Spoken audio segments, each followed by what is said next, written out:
ஓராவது சங்கீதத்தை நம் யாவரும் திருப்பிக் கொள்ளுவோம். சங்கீத புஸ்தகம் 71ஆம் சங்கீதம் நம்ம எல்லாரும் திருப்பிக் கொள்ளலாம். நாம் கர்த்தருடைய வார்த்தையை ஸ்தோத்திரம் நாம் தியானித்து பரிசுத்த பந்திக்கு நாம் ஆயத்தமாக போகிறோம்.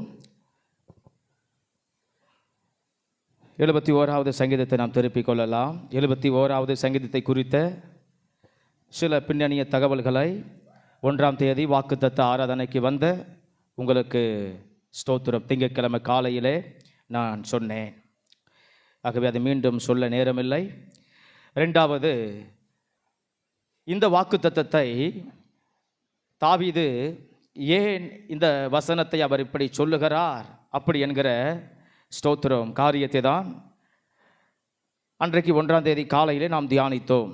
எதற்காய் சொல்லுகிறார் அப்படி என்று சொன்னால், ஸ்தோத்திரம் 10வது வசனத்தில் சத்துருக்கள் எனக்கு விரோதமாய் வருகிறார்கள் முதல் கூட்டத்தை சொல்லுகிறார்.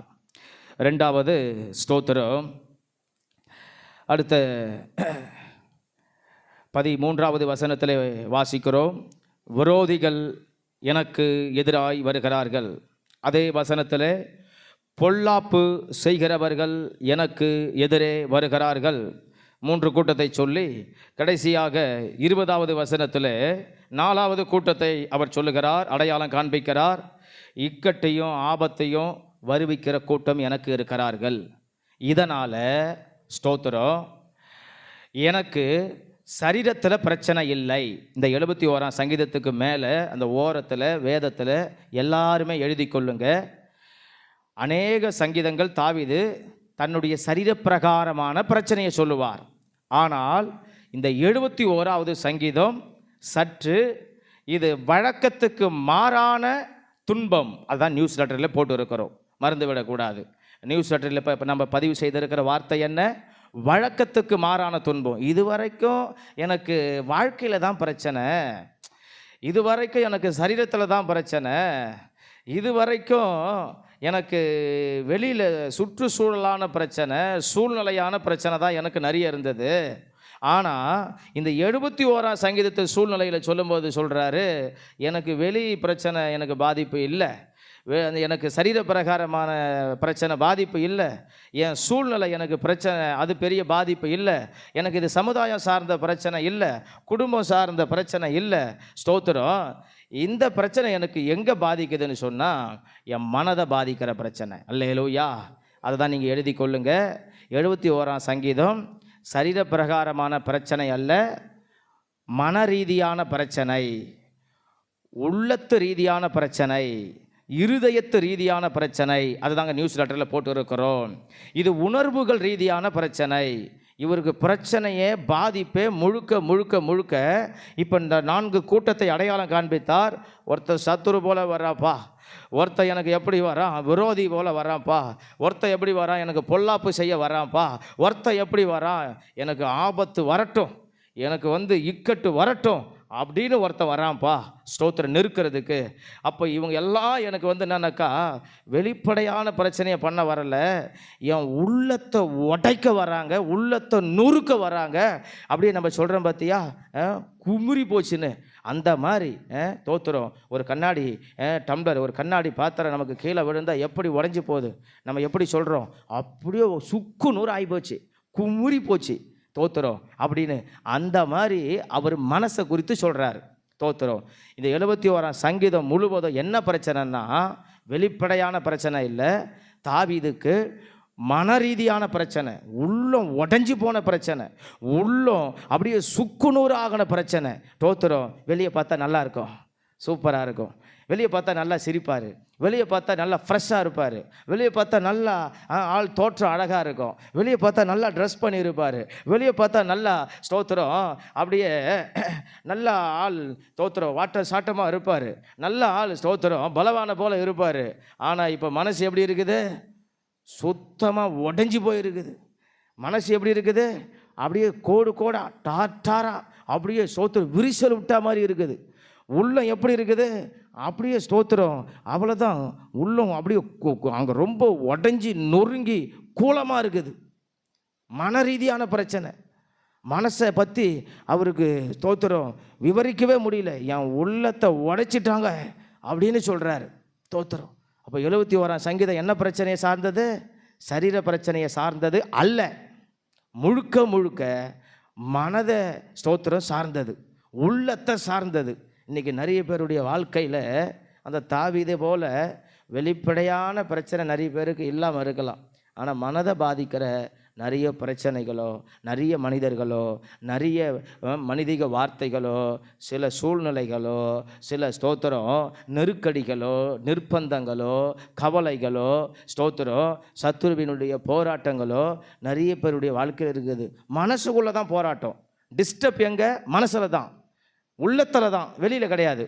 வெளியே பார்த்தா நல்லா சிரிப்பாங்க, எப்படி இருக்கிறீங்க, நல்லா இருக்கிறேங்க ஸ்தோத்திரம் சொல்லுவாங்க. ஆனால் உள்ளத்துலேயோ என்னப்பா பண்ண போகிறேன், ஐயோ முடியலையே ஆண்டவரே, இங்கேப்பா உள்ளத்துக்குள்ள பிரச்சனை. அப்படியே பெருமூச்சு விடுவான். வெளியே பார்த்தா ஏக்கா நல்லா இருக்கிறியா? நல்லா இருக்கிறேங்க்கா ஸ்தோத்திரம். என்னங்க ஐயா நல்லா இருக்கிறீங்களா? ஐயா நல்லா இருக்கிறேன்யா. எப்படி இருக்கிறீங்க? நல்லா இருக்கிறேங்க. சாப்பிட்டீங்களா? சாப்பிட்டுங்க. எங்கே போய் வரீங்க? வெளியே போய் வரேங்க ஸ்தோத்திரம். எல்லாம் நல்லா இருக்கும், சூப்பராக இருக்கும். ஆனால் மனசு அப்படியே கும்ரி வச்சுருக்குது. மனசு அவ்வளோதான் சுக்குநூறாக உடைக்கப்பட்டுக்குது ஸ்தோத்திரம். இதான் இப்போ தாவீதுடைய சூழ்நிலை. 71ஆம் சங்கீதத்தில் அவர் பேசக்கூடிய சூழ்நிலை இதுதான் ஸ்தோத்திரம். இது யார் பண்ணாங்க? அதுக்கு தான் 4 கூட்டத்தை சொல்கிறாரு. முதல் கூட்டம் யார்? ஸ்தோத்திரம் எனக்கு சத்துருக்கள் பண்ணாங்க. 2வது கூட்டம் யார்? எனக்கு ஸ்தோத்திரம் விரோதிகள் பண்ணாங்க. 3வது கூட்டம் யார்? பொல்லாதவங்க பண்ணாங்க. 4வது கூட்டம் யார்? எனக்கு ஆபத்தையும் இக்கட்டையும் நெருக்கத்தையும் கொடுக்குற கூட்டம் பண்ணிச்சிங்க ஸ்தோத்திரம். இது 1ஆம் தேதி வந்தவங்களுக்கு புரியும் ஸ்தோத்திரம், வராதவங்களுக்கு அதை ஞாபகப்படுத்துகிறேன். அப்போ யார் பண்ணாங்க? மனசை உடைச்சாங்க, வேதனைப்படுத்தினாங்க. இந்த மாதிரி எனக்கு என்ன பண்ணுதுன்னு சொன்னால் ஸ்தோத்திரம் ஒரு கூட்டம் செயல்பட்டுதுங்க. அதனால் என் மனசு உடஞ்சி உக்காந்துருக்கிறேங்க, மனசு நொந்து உட்காந்துருக்கிறேங்க, மனங்கட்டு உட்காந்துருக்கிறேங்க அப்படின்னு இப்போ தாவீது சொல்கிறாரு. இப்போ சொல்லும்போது தான் ஸ்தோத்திரம் அப்படி உட்காந்துருக்கிற சூழ்நிலையில் தான், அப்படி அழுகிற சூழ்நிலையில் தான், அந்த நிர்பந்தத்துக்கு தள்ளப்பட்ட தாவீது தான் இப்போ 71வது வசனத்தில் ஸ்தோத்திரம் திடகாத்திரமாக சொல்கிறாரு. அந்த நம்பிக்கையாக சொல்கிறாரு, அந்த விசுவாசமாக சொல்கிறாரு ஸ்தோத்திரம். யாரை பார்த்து தெரியுமா சொல்கிறாரு? உடைச்சாங்க பாரு, உடைச்சாங்க பாரு, நொறுக்குனாங்க பாரு, குமுறுனாங்க பாரு, அவங்கள எல்லாரையும் பார்த்து சொல்கிறாரு தைரியமாக. என்ன தெரியுமா சொல்கிறாரு? இப்போ வசனத்தை வாசிக்கிற 21, அதான் வாக்கு தத்துவம். என் மேன்மையை பெருக பண்ணி என்னை மறுபடியும் தேற்றுவேர். அல்லேலூயா ஸ்தோத்திரம். நம்மெல்லாம் யாருன்னா நம்மளை அவமானப்படுத்திட்டாங்கன்னா அவங்க முன்னாடி நம்ம ஒரு மாதிரி அப்படி சையாக இருப்போம், கொஞ்சம் அப்படியே தைரியமாக நிற்க மாட்டோம், கொஞ்சம் அப்படியே கூனி குறுகி உக்காருவோம். ஆனால் தாவீது பாருங்களேன் ஸ்தோத்திரம் எல்லா கூட்டத்தையும் ஐடென்டிஃபை பண்ணி காட்டிட்டு சொல்லிவிட்டு, இந்த கூட்டம் எனக்கு இது பண்ணிச்சு சொல்கிறாரு ஸ்தோத்திரம். என்ன சொல்கிறாரு? ஸ்தோத்திரம் எனக்கு ஸ்தோத்திரம் இப்படி வசந்தி அம்மா பண்ணாங்கன்னு சொல்கிறார், இப்படி சரளம்மா பண்ணாங்கன்னு சொல்கிறார், இப்படி சீலாம்மா பண்ணாங்கன்னு சொல்கிறார், இப்படி ஜெசி அம்மா பண்ணாங்கன்னு சொல்கிறார், இப்படி மணி அம்மா பண்ணாங்கன்னு சொல்கிறார். இப்படி சொல்லிவிட்டு இவங்க முன்னாடியே எளிமை நின்று சொல்கிறார் ஸ்தோத்திரம் என் மேன்மையை பெருக பண்ணி என்னை மறுபடியும் தேற்றுவார். நம்ம என்ன நினைப்போம் தெரியுமா? ஐயோயோ இந்த ஜெசி அம்மா மூஞ்சில் மூய்க்கக்கூடாதுன்னு நினச்சி வந்துடுச்சாடா நம்ம நினைப்போம். நம்மளுடைய பிரச்சனையா அதானே, சைக்காலஜி பிரச்சனையா? போய் இவங்கெல்லாம் வந்து பட்டும் பாரு, நான் அவங்க கூட வராங்க, அவங்க இருக்கிற இடத்தையும் நம்ம இருக்கக்கூடாதுன்னு நினச்சோமாப்பா, அவங்க வர இடத்தையும் நம்ம வரக்கூடாதுன்னு நினச்சோமாப்பா, அவங்க காற்று கூட படக்கூடாதுன்னு நினச்சோமாப்பா நம்ம நினைப்போம். ஆனால் இவர் என்ன சொல்கிறாரு? இப்போ நம்ம 1ஆம் தேதி கேட்ட ஸ்தோத்திரம் பிரசங்கத்திலேருந்து புரிஞ்சுக்கணும். அதுக்கு தான் அன்றைக்கி அதை பின்னணித்து விளக்கி சொன்னேன். இப்படி எனக்கு ஒரு கூட்டம் பண்ணிச்சு பாருப்பா, இப்படி பண்ணா பாரு. அவன் பிசாச்சாக இருக்கட்டும், மனுஷனாக இருக்கட்டும், அவன் சொந்தக்காரனாக இருக்கட்டும், நண்பராக இருக்கட்டும், கூட வேலை செய்கிற ஆளாக இருக்கட்டும், உறவுக்காரனாக இருக்கட்டும், ஊருக்காரனாக இருக்கட்டும், ரட்சிக்கப்பட்டவனாக இருக்கட்டும், ரட்சிக்கப்படாத ஆளாக இருக்கட்டும், இப்படி பண்ணா பாரு. ஆனால் ஸ்தோத்திரம் இப்போ தாவீது பார்த்து சொல்கிறார் இவங்க முன்னாடிலாம் ஸ்தோத்திரம் என் மேன்மையை பெருக பண்ணிட்டார். இப்போ மேன்மைனா என்ன பொருள்?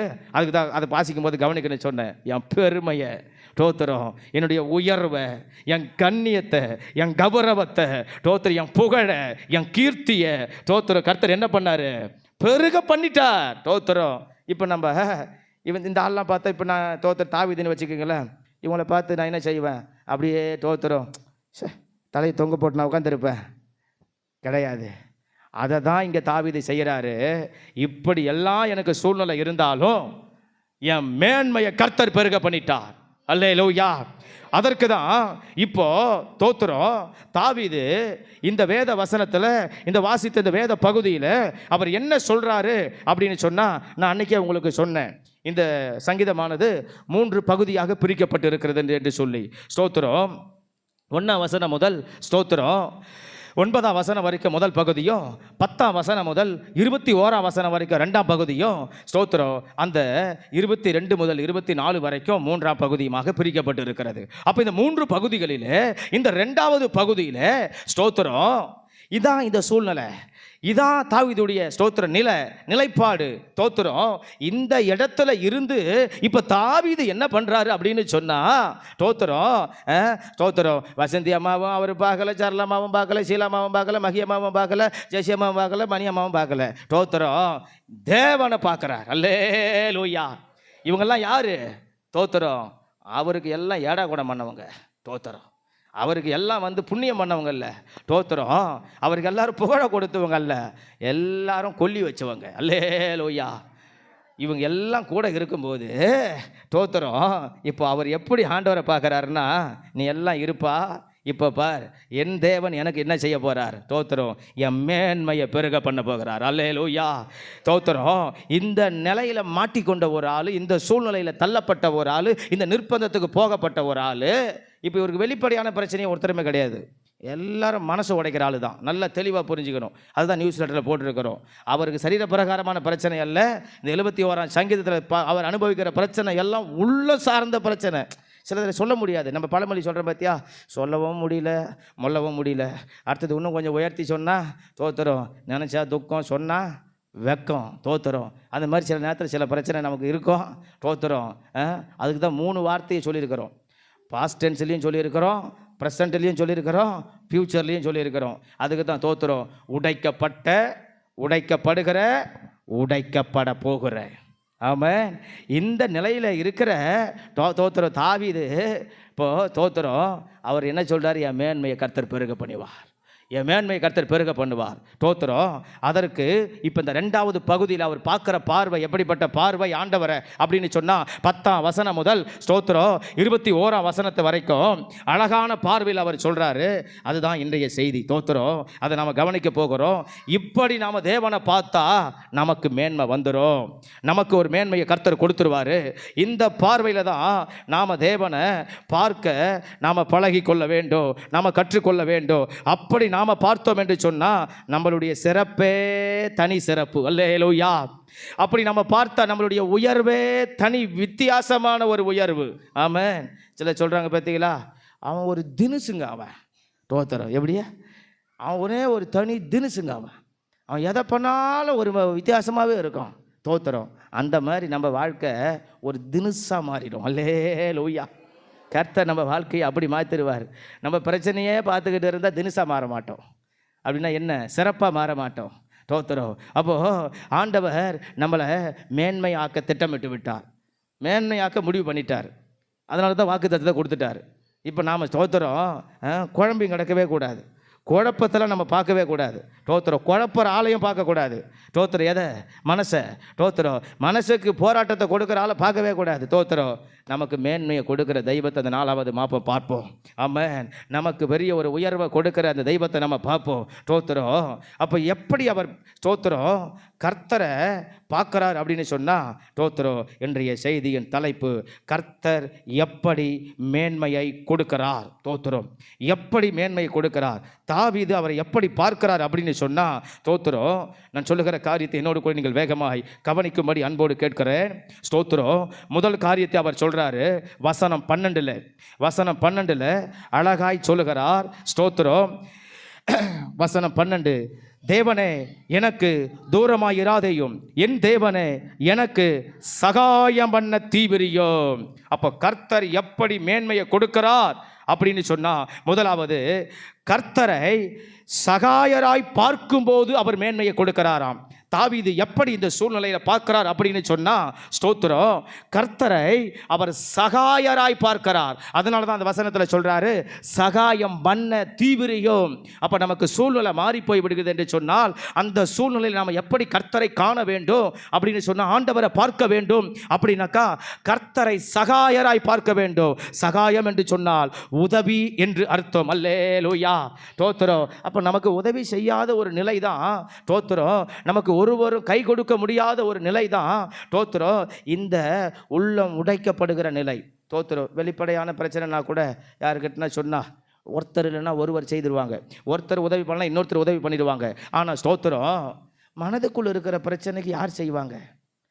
மனதுக்குள் பிரச்சனை போராட்டம் போது அந்த மனதுக்கு எத்தனை பேர் ஆலோசனை கொடுத்தாலும் சரிப்படாது. மனதுக்குள் இருக்கிற பிரச்சனைக்கு நம்ம எத்தனை கவுன்சிலிங் கேட்டால் கூட சரிப்படாது. மன ரீதியான பிரச்சனை நிறைய பேருக்கு, புதுசாக கல்யாணம் பண்ண ஆளுக்கு மன ரீதியான பிரச்சனை சிலருக்கு உண்டாகும்.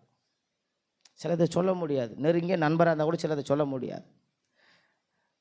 சிலருக்கு ஸ்தோத்திரம், அதாவது குடும்பத்துக்குள் அவங்க அனுபவிக்கிற சில சிக்கல்களை ஸ்தோத்திரம் மன ரீதியாக உள்ளுக்குள்ளே இருக்கும், அந்த வெளிப்படையாக சொல்ல முடியாது. என்னடா இது இப்படி இருக்குதே அப்படின்னு. சில ஆட்கள் ஸ்தோத்திரம், சிலரை அதாவது ரொம்ப நம்பிக்கையாக வச்சுருப்பாங்க, ஆனால் அவங்க பெரிய நம்பிக்கை துரோகம் பண்ணியிருப்பாங்க. இப்போ என்ன பண்ண முடியாது, வெளியே சொல்ல முடியாது. ஏன்னாக்கா ஸ்தோத்திரம், நம்ம அவர் ரொம்ப நம்பியிருந்தோம், எல்லாருக்கும் தெரியும், அவர் நம்மளை இப்படி கைவிட்டார், நம்மளே போய் சொன்னால் என்ன நினைப்பாங்களோ, நம்மளை போய் அசிங்கப்படுத்திக்க கூடாது அப்படின்னு நம்ம என்ன செய்வோம், கௌரவமாக, பரவாயில்ல, நமக்கு என்ன பாதிப்பு இருந்தாலும் நம்மளோட போட்டோம், நம்ம மனசை நம்மளே தேத்திக்குவோம். இது மாதிரி பல கேட்டகரிகள் இருக்குது ஸ்தோத்திரம். அப்போ மனசுக்குள்ளே இருக்கிற போராட்டம் சில பேருக்கெல்லாம் ஸ்தோத்திரம், சில ஆட்கள் நம்ம கவனித்து பாருங்களேன், சில பேருக்கெல்லாம் வியாதிப்பட்டாங்கன்னா சொல்லவே மாட்டாங்க. எனக்கு தெரிஞ்சு 2-3 பேர் அவங்களுக்கு வந்த வியாதியை அவங்களே அப்படியே வச்சு என்ன சமாளிக்க முடியுமோ சமாளித்து அவங்களால என்ன வைத்தியம் பண்ண முடியுமோ பண்ணிக்கிட்டு ஸ்தோத்திரம், அந்த 2-3 பேர் கடைசியில் செத்தே போயிட்டாங்க. இல்லை, எதுக்கு நம்ம வீட்டில் இருக்கிறவங்ககிட்ட சொல்லி அவங்கள தொல்லை பண்ணோம், எதுக்கு பிள்ளைங்கக்கிட்ட சொல்லி நம்ம கஷ்டப்படுத்தணும். அதாவது என்னென்னா, இந்த மாதிரி பலதரப்பட்ட பிரச்சனை, ஏதோ வலியோ வேதனை நம்மளோட போட்டோம், என்ன செய்ய மாட்டாங்க, வெளியில் சொல்லிக்க மாட்டாங்க. எதுக்கு நம்மளை சொல்லி அவங்கள கஷ்டப்படுத்துகிற மாதிரி இருக்கும் அப்படின்னு மனசுக்குள்ளே வச்சுருப்போம். இது மாதிரி பல விதங்கள் இருக்குது. இன்னொரு கூட்டம் இருக்குது, அவங்களுக்கு செய்கிறதுக்கு எல்லாரும் இருந்தாலும் அவங்க ஆசைப்படுற காரியத்தை கேட்கவே மாட்டாங்க. அதில் ஒரு பெருந்தன்மை அவங்களுக்கு. உலகத்தில் இருக்கிற வரைக்கும் எல்லாம் மாய, ஆமாம், எல்லாத்தையும் சந்தோஷமாக அனுபவிச்சுட்டு போகணும். அப்போது ஸ்தோத்திரம், எல்லாருடைய மனதுக்குள்ளே அப்படிப்பட்ட சில ஸ்தோத்திரம் மன சங்கடங்கள் இருக்க தான் செய்யுது, உள்ளம் இருக்க தான் செய்கிறது. ஆனால் இப்போ அந்த காரியத்தை தான் இப்போ தாவீது எப்படி பார்க்குறாருன்னா, எனக்கு கர்த்தர் சகாய அப்படின்னு பார்க்குறாரு. அல்லேலூயா. இந்த உலகத்தில் இருக்கிற மனிதர் சிலதெல்லாம் வெளிப்படையாக சொல்கிறாங்க, சிலர் வெளிப்படையாக சொல்கிறதில்ல, சிலர் வெளிப்படையாக பேசுகிறாங்க, சிலர் வெளிப்படையாக பேசுகிறதில்ல. ஆனால் ஸ்தோத்திரம், தாவீது எப்படி ஆண்டவரை பார்க்கும்போது சொல்கிறாருன்னா, என் தேவன் எனக்கு சகாயர், என் கர்த்தர் எனக்கு சகாயர் அப்படின்னு சொல்கிறார். ஸ்தோத்திரம். அப்போ நாம் எப்படி சொல்லணும், நம்ம மேன்மையை சுதந்தரிப்பதற்கு, நம்ம உயர்வை சுதந்தரிப்பதற்கு ஆண்டவரை பார்த்து நாம் ஸ்தோத்திரம் சொல்ல வேண்டிய வார்த்தை, நினைக்க வேண்டிய நினைவு, பேச வேண்டிய வார்த்தை ஸ்தோத்திரம் என்ன, என் தேவன் எனக்கு சகாயர். அல்லேலூயா. கர்த்தர் எனக்கு சகாயர். எனக்கு நீ யார் இருக்கிறாங்கோ, என்னை யார் கேட்பாங்கோ, என்னை யார் தூக்குவாங்கோ, என்னை யார் விசாரிப்பாங்கோ, நமக்கெல்லாம் இதே பிரச்சனை ஸ்தோத்திரம். ஆனால் தாவீதுக்கு ஒரே பிரச்சனை என்ன தெரியுமா, ஸ்தோத்திரம், சுற்றி நிறைய பிரச்சனை, இத்தனை பிரச்சனை ஸ்தோத்திரம், சுற்றி வசந்தி அம்மா பிரச்சனை, சரளம்மா பிரச்சனை, சீலம்மா பிரச்சனை, மகியம்மா பிரச்சனை, ஜசியம்மா பிரச்சனை, மணியம்மா பிரச்சனை. ஆனால் இத்தனை பிரச்சனையை வச்சுக்கின்னு அவர் ஒன்றே ஒன்று தான் சொல்கிறாரு, ஸ்தோத்திரம், நான் தேவனை மட்டும்தான் பார்ப்பேன். அல்லேலூயா. இதுதான் தாவீதுகிட்ட இருக்கிற பெரிய ரகசியமே. இதுதான் தாவீது மேன்மையை சுதந்தரிப்பதுக்கு இதுதான் பெரிய காரணமே. நம்மளாம் தான் என்ன செய்வோம், ஸ்தோத்திரம், சரி வசந்தம்மா இந்த பிரச்சனை, சரளம்மா இந்த பிரச்சனை, சிலம்மா இந்த பிரச்சனை, என்ன தான் பண்ண போகிறேன்னு தெரியலையே, இதுதான் நம்ம பிரச்சனை. ஆனால் அவர் பிரச்சனை என்ன தெரியுமா, எல்லாம் பிரச்சனை ஸ்தோத்திரம், ஆனால் எனக்கு தேவன் சகாயர். அல்லேலூயா. எனக்கு தேவன் சகாயர், எனக்கு தேவன் சகாயர். அப்போ யார் எனக்கு உதவி செய்வா, அவர் தான் எனக்கு உதவி செய்வா. இது ஒன்றும் உதவி செய்கிறது கிடையாது, எல்லாம் உபத்திரவம், உள்ளத்தை உடைக்கிறது. அதை சொன்ன பார்த்தியா, இதெல்லாம் நெருப்பு அப்படியே தீ கொளுத்தி தோத்துறோம், எல்லாம் பட்சிக்கிறது, அந்த மாதிரி போராட்டம் இருக்குது.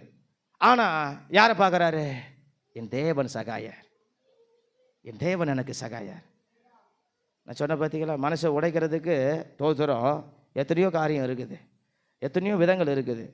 வியாதி வந்து உடைக்கும், வெளியே சொல்ல முடியாத உடைக்கும், புதுசாக கல்யாணம் பண்ணி உடைக்கும், பல தோத்துறோம், மனதுக்குள் போராட்டங்கள் இருந்து உடைக்கும், நினச்சா துக்கம் சொன்னால் வெக்கன்ற மாதிரி சிலது வந்து இருந்து உடைக்கும். அதனால் என்னன்னாக்கா தோத்துறோம், ஒன்றை மட்டும் நாம் பிடிச்சிக்கணும், தோத்துறோம் என் தேவன் உதவி செய்வார். நான் சொல்லாவிட்டாலும் பரவாயில்ல, என் தேவன் என்னோடு இருக்கிறார். நான் நினச்சி அதை வெக்கப்பட்டாலும் பரவாயில்ல, என் தேவன் என்னோடு இருக்கிறார், அவர் விடுவிப்பார். தோத்துறோம். அப்போ கர்த்தரை எப்படி பார்க்குறேன்? தோத்துறோம். என் மேன்மைக்கு அடையாளமானவர் அவர், என் மேன்மைக்கு உரித்தானவர் அவர், என் உயர்வுக்கு காரணமானவர் அவர். அதனால் தோத்துறோம். அவர் எனக்கு என்ன செய்வார்? ஸ்தோத்திரம், சகாயராக இருப்பார். அடுத்தது 14ஆம் வசனத்தில் சொல்லுகிறார். 14வது வசனத்தில் ஸ்தோத்திரம், அந்த வசனத்தை கவனிக்கிறோம். நானோ எப்பொழுதும் நம்பிக்கொண்டிருந்து, ஸ்தோத்திரம். அவர் 2வது விஷயத்தை சொல்லுகிறார். என்ன சொல்லுகிறார் என்று சொன்னால், கர்த்தரை நம்பிக்கொண்டு இருக்கும்போது அவர் மேன்மையை கொடுக்கிறாராம். அல்லேலூயா.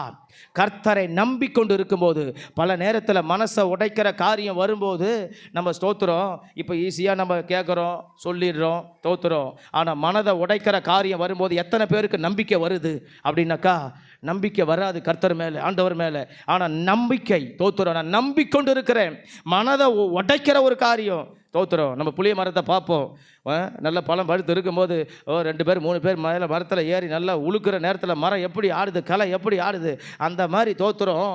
உள்ளத்தை உழுக்குகிற காரியம் இருக்கும் வாழ்க்கையில். அப்படியே தோத்துறோம், பிடிச்சி ஆற்ற மாதிரி இருக்கும்.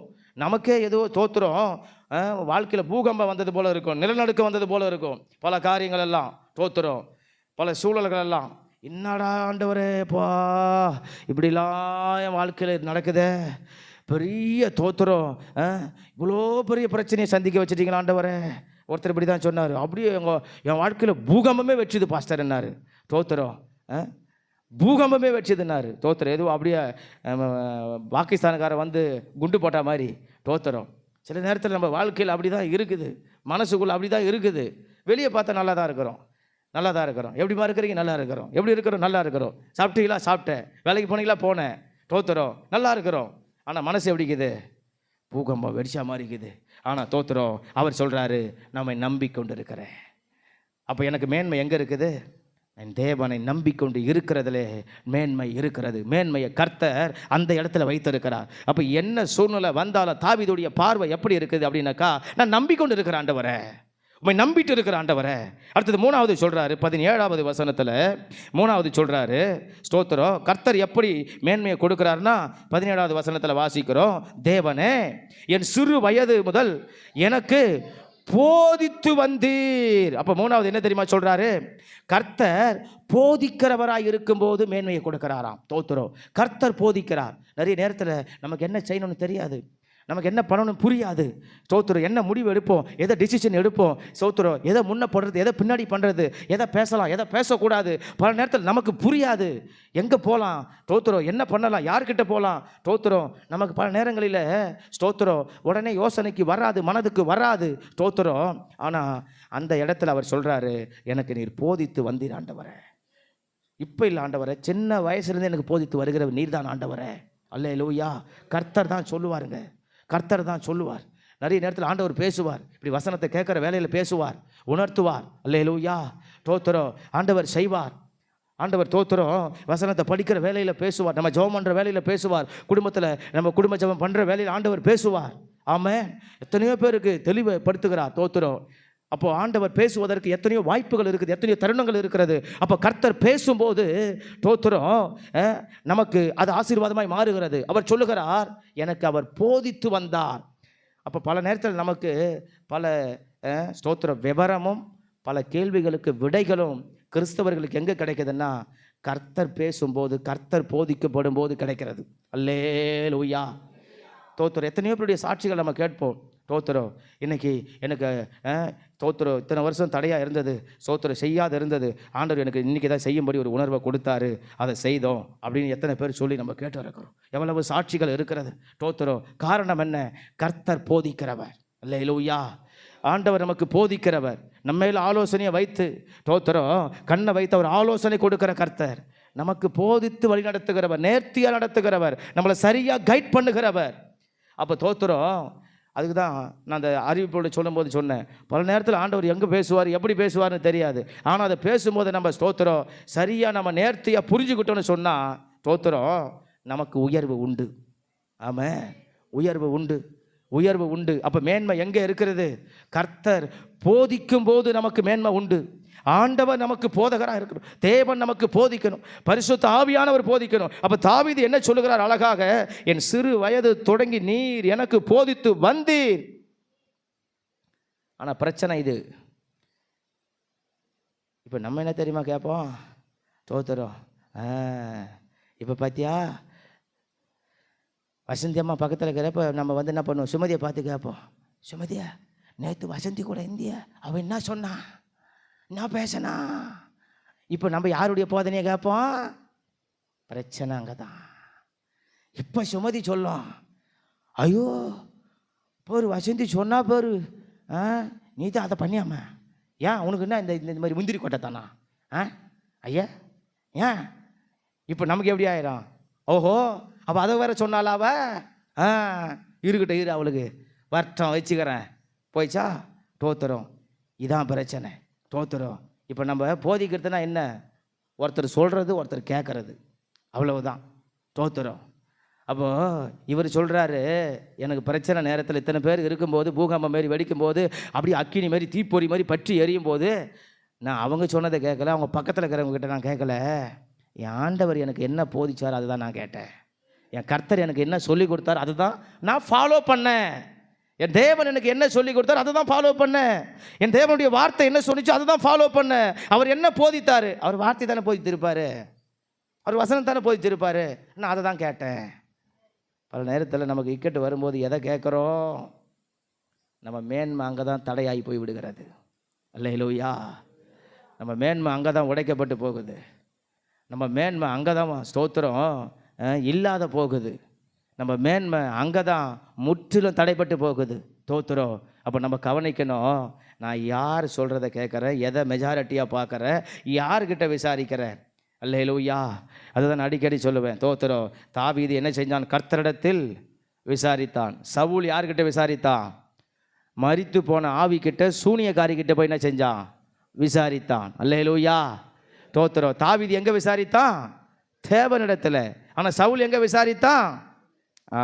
தோத்துறோம். ரெண்டு பேரையும் கர்த்தர் தெரிந்தெடுத்தார். உண்மைதானா? தாவீதை தெரிந்தெடுக்கிறதுக்கு முன்னாடி தான் ஃபஸ்ட்டு தோத்துறோம் கர்த்தர் வந்து சவுலை தெரிந்தெடுத்தார். தாவீதை அபிஷேகம் பண்ணுறதுக்கு முன்னாடி தான் ஃபஸ்ட்டு சவுல் அபிஷேகம் பண்ணினார். முதல் கணத்தை கர்த்தர் சவுலுக்கு தான் கொடுத்தாரு. ஆனால் அவன் எங்கே தேடி போனான்? மனுஷங்கிட்ட போனான், செத்து போன ஆவிக்கிட்ட போனான், சூனியக்காரிக்கிட்ட போனான். ஆனால் தாவீது எங்கே போனான்? தேவ சமூகத்துக்கு போனான். அல்லேலூயா. வித்தியாசம் பார்த்தீங்களா? ரெண்டு பேரும் தேவனால் தெரிந்து கொள்ளப்பட்டவர்கள், அழைக்கப்பட்டவர்கள், அபிஷேகிக்கப்பட்டவர்கள், முன்குறிக்கப்பட்டவர்கள், தேவனால் ஸ்தோத்திரம் ராஜ பதவியை பெற்றவர்கள். ஆனால் இவன் என்ன செய்கிறான், இவன் என்ன செய்கிறான்? தோத்துறோம். நிறைய நேரத்தில் நம்ம அங்கே தான் தோத்துறோம். அவங்க தான் சர்ச்சுக்கு வராங்க, அவங்க கூட அதை பண்ணாங்க. தோத்துறோம். அல்லேலூயா. மேன்மை போயிடும். அல்லேலூயா. ஆமென். நம்ம உயர்வு போயிடும், நம்ம கீர்த்தி போயிடும், நம்ம புகழ் போயிடும், நம்மளுடைய தோத்திரம் கண்ணியம் போயிடும், நம்மளுடைய கௌரவம் போயிடும், நம்மளுடைய மதிப்பு போயிடும், நம்மளுடைய தோத்திரம் பெருமை போயிடும், சிறப்பு போயிடும், தோத்திரம் நம்மளுடைய உயர்வு போயிடும். அல்லேலூயா. அப்போது மேன்மை எங்கே தோத்திரம் உண்டு? கர்த்தர் போதிக்கிற அந்த காரியத்தில் தான் மேன்மை உண்டு. ஆமென். அப்போ எனக்கு போதித்து வந்தீர் அப்படின்னு சொல்கிறாரு தோத்திரம். அப்போ கர்த்தர் போதிக்கும் போது நமக்கு மேன்மை உண்டு. ஸ்தோத்திரம். 18வது வசனத்தில் வாசிக்கிறோம். 18வது வசனத்தில் அவங்க சொல்லுகிறார், ஸ்தோத்திரம், இப்போதும் தேவனே இந்த சந்ததிக்கு உமது வல்லமையையும் வரப்போகிற யாவருக்கும் உமது பராக்கிரமத்தையும் நான் அறிவிக்கும் அளவும் முதிர் வயதும் நரைமயிரும் உள்ளவனாகும் வரைக்கும் என்னை கைவிடீராக. அடுத்தது அவர் சொல்லுகிறாரு, என்ன சொல்கிறாரு? 4வது காரியம் அப்படின்னு சொன்னால் 18ஆம் வசனத்தில் கர்த்தர் என்னை கைவிடாதவராய் இருக்கும்போது மேன்மை கிடைக்கும். ஆமென். அல்லேலூயா. ஸ்தோத்திரம். கைவிடீராக. அப்போ கைவிடாத இருக்கும்போது தான் மேன்மை கிடைக்கும். இதை நம்ம ரொம்ப கவனிக்கணும். இந்த 4வது குறிப்பை. ஸ்தோத்திரம். ஒரு மனுஷனுக்கு தானாக மேன்மை வராது. கர்த்தர் அவனோடு இருந்தார். ஆமென், அல்லேலூயா. வேதத்தில் சில பேருக்கு மட்டும் இந்த வார்த்தை பயன்படுத்தப்பட்டு இருக்கும். சேனைகளின் கர்த்தர் அவனோடு இருந்தார் அப்படின்னு ஒரு 2-3 பேருக்கு மட்டும்தான் சொல்லிக்குது பைபிளில். ஒன்று தாவீதுக்கு சொல்லிக்குது, ஒன்று யோசேப்புக்கு சொல்லிக்குது, தோத்திரம் யாக்கோபுக்கு சொல்லிக்குது, தோத்திரம் அடுத்தது யோசுவாவுக்கு சொல்லியிருக்குது. தோத்திரம் கர்த்தர் அவனோடு இருந்தார். தோத்திரம் கர்த்தர் அவனோடு இருந்தார். இதோட மேன்மையாக சொல்கிறது என்னன்னாக்கா, யோசுவா கிட்ட ஆண்டவர் நேரடியாக சொல்லிட்டார், நான் உன் கூட இருக்கிறமான்னு சொல்லிட்டார். ஆமாம், தோத்திரம். இப்போ நல்லா புரிஞ்சுக்கிற 4வது காரியம், நம்ம வாழ்க்கையில் உயர்வு எங்கே இருக்கிறது, அந்த அர்த்தங்களை புரிஞ்சுக்கணும். நம்ம வாழ்க்கையில் சிறப்பு ஒரு தினுசுன்னு சொன்ன பார்த்தீங்களா, அப்போ நம்ம வாழ்க்கை எப்போ சிறப்பாக மாறுவதற்கு, உயர்வாக மாறுவதற்கு, பெருமையாக மாறுவதற்கு, நம்ம வாழ்க்கை கஷ்டம் கஷ்டம், பிரச்சனை பிரச்சனை, பாடு பாடு, உபத்திரவம், நெருக்கம், எனக்கு அவங்க பிரச்சனை, இவங்க பிரச்சனை, பிசாசு பிரச்சனை, மாந்திரிகம் பிரச்சனை, மந்திரவாத பிரச்சனை, எனக்கு விக்கிரகம் பிரச்சனை, அவங்க பிரச்சனை, இவங்க பிரச்சனை நம்ம சொல்லிட்டு இருக்கிறோம் பார்த்தீங்களா. இவங்களுக்கு மத்தியில் நமக்கு உயர்வு எங்க இருக்குதுன்னு சொன்னா, தோத்திரம் கர்த்தர் என்னை கைவிடாது இருக்கிறார் அப்படி என்ற ஒரே ஒரு இடத்துல தான் மேன்மை இருக்கிறது. ஆமென், அல்லேலூயா, ஸ்தோத்திரம். இப்போ நமக்கு அதுதான் சொல்ல வந்தேன், இத்தனை பிரச்சனை இருக்குது என்ற நாலேஜ் நமக்கு இருக்குதே, கர்த்தர் இத்தனை சூழ்நிலையில் என்னை கைவிடாது இருக்கிறார் என்ற நாலேஜ் நமக்கு இருக்குதா? ஆமென். அந்த நாலேஜ் இருந்தா நாம மேன்மை அடைந்தவர்கள். அல்லேலூயா சொல்ல மாட்டீங்களா? வசனம் புரியலையா? ஆமென். என்னை கைவிடாது இருப்பீராக. தோத்திரம், அல்லேலூயா. என்னை சுற்றி எல்லாம் உடைக்கிறவங்க தான், என்னை சுற்றி எல்லாம் என்னை நெருக்கிறவங்க தான், என்னை சுற்றி எல்லாரும் என்னை அவமதிக்கிறவங்க தான், என் மனதுக்கு பாதிப்பு தான், என் மனதுக்கு வேதனை தான், என் மனதுக்கு சஞ்சலம் தான், என் மனதுக்கு தவிப்பு தான், எல்லாத்தையும் உண்டாக்குறவங்க தான். ஆனால் இதன் மத்தியில் என் தேவன் என்னை கைவிடாது இருக்கிறார் என்ற நாலேஜும் ஞாபகமும் எத்தனை பேருக்குள்ளே இருக்கிறது? அல்லேலூயா. அவர்கள் மட்டும்தான் மேன்மையானவர்கள். ஆமாம், அவர்கள் மட்டும்தான் அந்த மேன்மையை பெருக பண்ண முடியும். அதை தான் இங்கே தாவீது பதிவு செய்கிறார். 4வது காரியம், என்னை கைவிடாது இருக்கும்போது என் மேன்மை பெருக பண்ணுவீர். ஆமாம். இப்போ எத்தனை பேருக்குள்ளே கைவிடப்பட்ட சூழ்நிலை வரும்போது, தவிர்க்கப்படும் நிலை வரும்போது, ஸ்தோத்திரம் நினைக்க தோணுது, இனிப்பே நினைக்கணும். ஒருவேளை இதுக்கப்புறம் நம்ம நினைக்காம இருந்திருக்கலாம், தோத்திரம். ஆனால் இப்போ அறிஞ்சிக்கிட்டோம், நம்மளை ஒருத்தவங்க கைவிடுறாங்களா, தோத்திரம், நம்மளை தோத்திரம் ஒரு கூட்டம் உடைக்குதா, ஒரு சூழ்நிலை உடைக்குதா, தோத்திரம் ஒரு தருணம் நம்மளை உடைக்கிற தருணம் ஏற்படுதா, தோத்திரம் என் தேவனை கைவிடாதவராக இருக்கிறா. அதை நினைக்கணும், அதை நம்ம பிரகடனப்படுத்தணும், அதை நம்ம பிரபல்யப்படுத்தணும், அதை நம்ம சிந்தையில் கொள்ளணும். அதுதான் தோத்திரம் நம்மளுடைய மேன்மை. அவர் சொல்லுகிறார், என்னை எல்லாரும் தோத்திரம் கைவிட்டாலும் என் தேவன் என்னை கைவிடாதவராக இருக்கிறார். அதனால் தோத்திரம் நீ கைவிடாத இருக்கும்போது என் மேன்மையை பெருக பண்ணுகிறேன். அல்லேலூயா. அதில் நிறைய விஷயத்தை சொல்லணும், நேரம் தான் நமக்கு இல்லை. ஸ்தோத்திரம். அது அவ்வளவு பெரிய மகத்தான காரியத்தை உள்ள சொல்கிறாரு. ஸ்தோத்திரம். அதில் 2 வார்த்தையை சொல்கிறாரு. ஸ்தோத்திரம். முதிர் வயதும் நரைமயிரும் உள்ளவன் ஆகும் வரைக்கும், கொஞ்ச நாள் இல்லாண்டவரே, பிரச்சனை நேரத்தில் மட்டும் இல்லாண்டவரே, ஸ்தோத்திரம். இந்த வசந்தி அம்மாவும் சரளாமாவும் சீலாமாவும் மகியம்மாவும் ஜெசியம்மாவும் மணியம்மாவும் வரும்போது மட்டும் இல்லாண்டவரே, என் நரைமயிது வரைக்கும் ஆண்டவரே. தோத்திரம். அப்படின்னா என்ன தெரியுமா? இங்கே தமிழ் வேதத்தில் அப்படி சொல்லியிருக்குது. ஒரு ஆங்கில வேதத்தில் என்ன எழுதப்பட்டிருக்குதுன்னா, நான் சாகர வரைக்கும் ஆண்டவரே அப்படின்னு சொல்லிக்குது. அல்லேலூயா. அப்போ கர்த்தர் கைவிட மாட்டார். தோத்திரம். அதுக்கு தானே யோசுவா சொன்னதை சொன்னேன். எல்லார்கிட்டையும் தோத்திரம் ஆண்டவர் வசனத்தில் சொன்னார், வார்த்தையாக சொன்னார். ஆனால் யோசுவா கிட்ட நேரடியாக சொன்னார், உன்னை விட்டு விலகுவதில்லை, உன்னை நான் கைவிடுவதில்லை. தோத்திரம். மோசே கூட இருந்தது போல் உன்னோடு கூட இருப்பேன். தோத்திரம். ஆமென், அல்லேலூயா. தோத்திரம். அப்போ நேரடியாக சொன்னார். ஏன் அப்படி சொன்னார்? தோத்திரம். உன்னை கைவிட மாட்டேன், உன்னை கைவிட மாட்டேன், அதை உறுதிப்படுத்த சொன்னார், அதை நினைவுபடுத்த சொன்னார். தோத்திரம். அதை ஸ்தோத்திரம் அடித்து ஆணித்தரமாக சொன்னார். அப்போ எதுக்கு சொன்னார்? தோத்திரம். யோசுவாவில் 3ஆம் அதிகாரத்தில் தோத்திரம் கர்த்தர் அவனை என்ன செஞ்சார்? இஸ்ரவேல் ஜனங்கள் கண்கள் முன்பதாக மேன்மைப்படுத்தினார். அல்லேலூயா. நீங்கள் வீடுகளில் போய் வாசித்து பாருங்கள். 1ஆம் அதிகாரத்தில் 5ஆம் வசனத்தில் கர்த்தர் உன்னோடு இருப்பேன்னு சொல்கிறாரு. 3ஆம் அதிகாரத்தில் கர்த்தர் அவனை என்ன செஞ்சார்? மேன்மைப்படுத்தினார். அல்லேலூயா.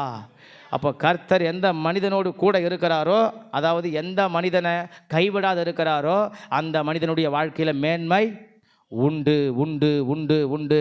அப்போ நம்ம மனசுக்குள்ளே நினைக்கணும், பிரச்சனை வரும்போது மட்டும் இல்லை, எக்காலத்தில் நினைக்கிறேன் கர்த்தர் என்னை கைவிட மாட்டார், என்னை கைவிட மாட்டா, என்னை கைவிட மாட்டா, என்னை கைவிட மாட்டா.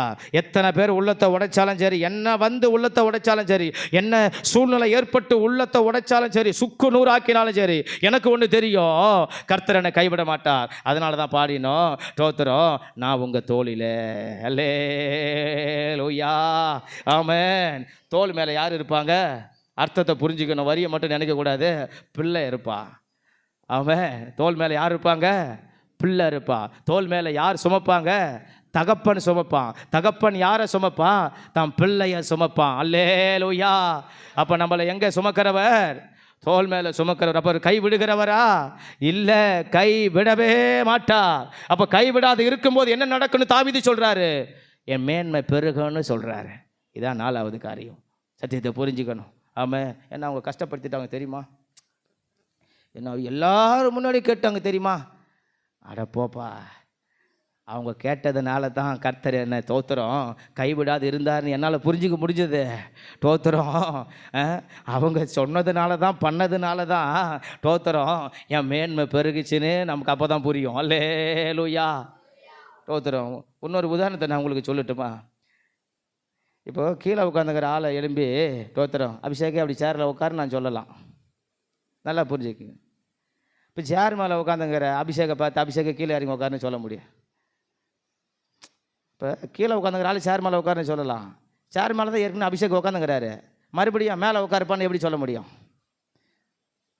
2 அபிஷேகிக்கிறாங்க, கீழே ஒரு அபிஷேகிக்கிறார் தோத்திரம், மேலே ஒரு அபிஷேகிக்கிறாரு தோத்திரம். இப்போ கீழே உட்காந்துங்கிற அபிஷேகை தூமி எழும்பி மேலே உட்காருன்னு சொல்லலாம். அவர் ஏற்கனவே மேலே தான் உட்காந்துருக்கிறாரு. இப்போ மேலே உட்காந்துக்கிறவர மறுபடியும் சேரில் உட்காருப்பா அப்படி சொல்ல முடியுமா? சொல்ல முடியாது.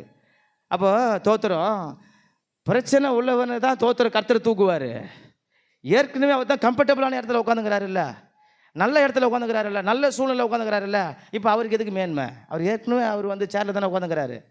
இப்போ அவருக்கு கனம் தேவை இல்லையே. தோத்திரம் அவர் ஏற்கனவே சேரில் தான் உட்காந்துருக்கிறாரு. இப்போ அவருக்கு வந்து உயர்வு தேவையில்லை. நம்ம புரிஞ்சுக்க மாட்டேன்றோம். தோத்திரம் கர்த்தர் கைவிட்டார், கைவிட்டார், கைவிட்டார், கைவிட்டார், வேதனை படுத்திட்டாரு, கஷ்டப்படுத்திட்டாரு. ஆண்டவரே, ஆண்டவரே, இவ்வளோ நாள் நினச்சி, இவ்வளோ நாள் ஆச்சு, இவ்வளோ நாள் போச்சு, ஆனாலும் எனக்கு என்னப்பா இப்படி பண்ணிட்டீங்களப்பா. அதை பண்ணாதான் மேலே ஒரு சேருக்கு எதுன்னு அர்த்தம். அல்லேலூயா. அங்கே தான் நம்ம என்ன செஞ்சிடறோன்னா தோத்திரம், இன்னும் ஆண்டவரே இப்படி வலியை கொடுத்துட்டு ஆண்டவரே, வேதனையை கொடுத்துட்டு ஆண்டவரே தோத்திரம் அப்படியே நம்ம கேட்டுக்கிட்டே இருந்தா தோத்திரம் இல்லைப்பா, இதுக்கு மேலே நீ ஒன்று உட்கார வைக்கிற ஒரு இடம் இருக்குது, நீ எழும்பி அப்படி உட்காருப்பான்னு சொல்லுவார். உடையதாப்பா கொஞ்சம் மேலே எறும்பி உட்காருப்பான்னுவார். அவர் ஏற்கனவே அந்த அபிஷேகம் உட்காந்துங்கிறாரு. இவர் அவரை போய் மறுபடியும் சேர் மேலே உட்காருப்பான்னா தோத்திரம் அதுக்கு மேலே எங்கே போய் உட்காருவார்? அவர் சொல்லுவார், என்னாச்சு உங்களுக்கு, ஏற்கனவே சேரில் தானே உட்காந்துருக்கிறேன், தோத்திரம் நல்லா தானே உட்காந்துருக்கிறேன், சாஞ்சி தானே உட்காந்துருக்கிறேன், கம்ஃபர்டபுளாக தானே உட்காந்துருக்கிறேன் அப்படின்ட்டு அவர் சொல்லுவார். தோத்திரம். அப்போ ஏற்கனவே உட்காந்துருக்கிற ஆளுக்கு மேன்மை கர்த்தர் கொடுக்க மாட்டார். ஏற்கனவே அவர் தான் சிங்காசனத்தில் இருக்கிறாரு, அவருக்கு எதுக்கு மறுபடியும் ஒரு சிங்காசனம்? தோத்திரம். சிம்மாசனம் இல்லாத ஆளுக்கு தான் சிம்மாசனம், சிம்மாசனத்துக்கு கீழே இருக்கிற ஆளுக்கு தான் சிம்மாசனம். தோத்திரம். ஆடு மேய்த்தான் அவன் அரியணைக்கு போனான், அதான் விசேஷம்.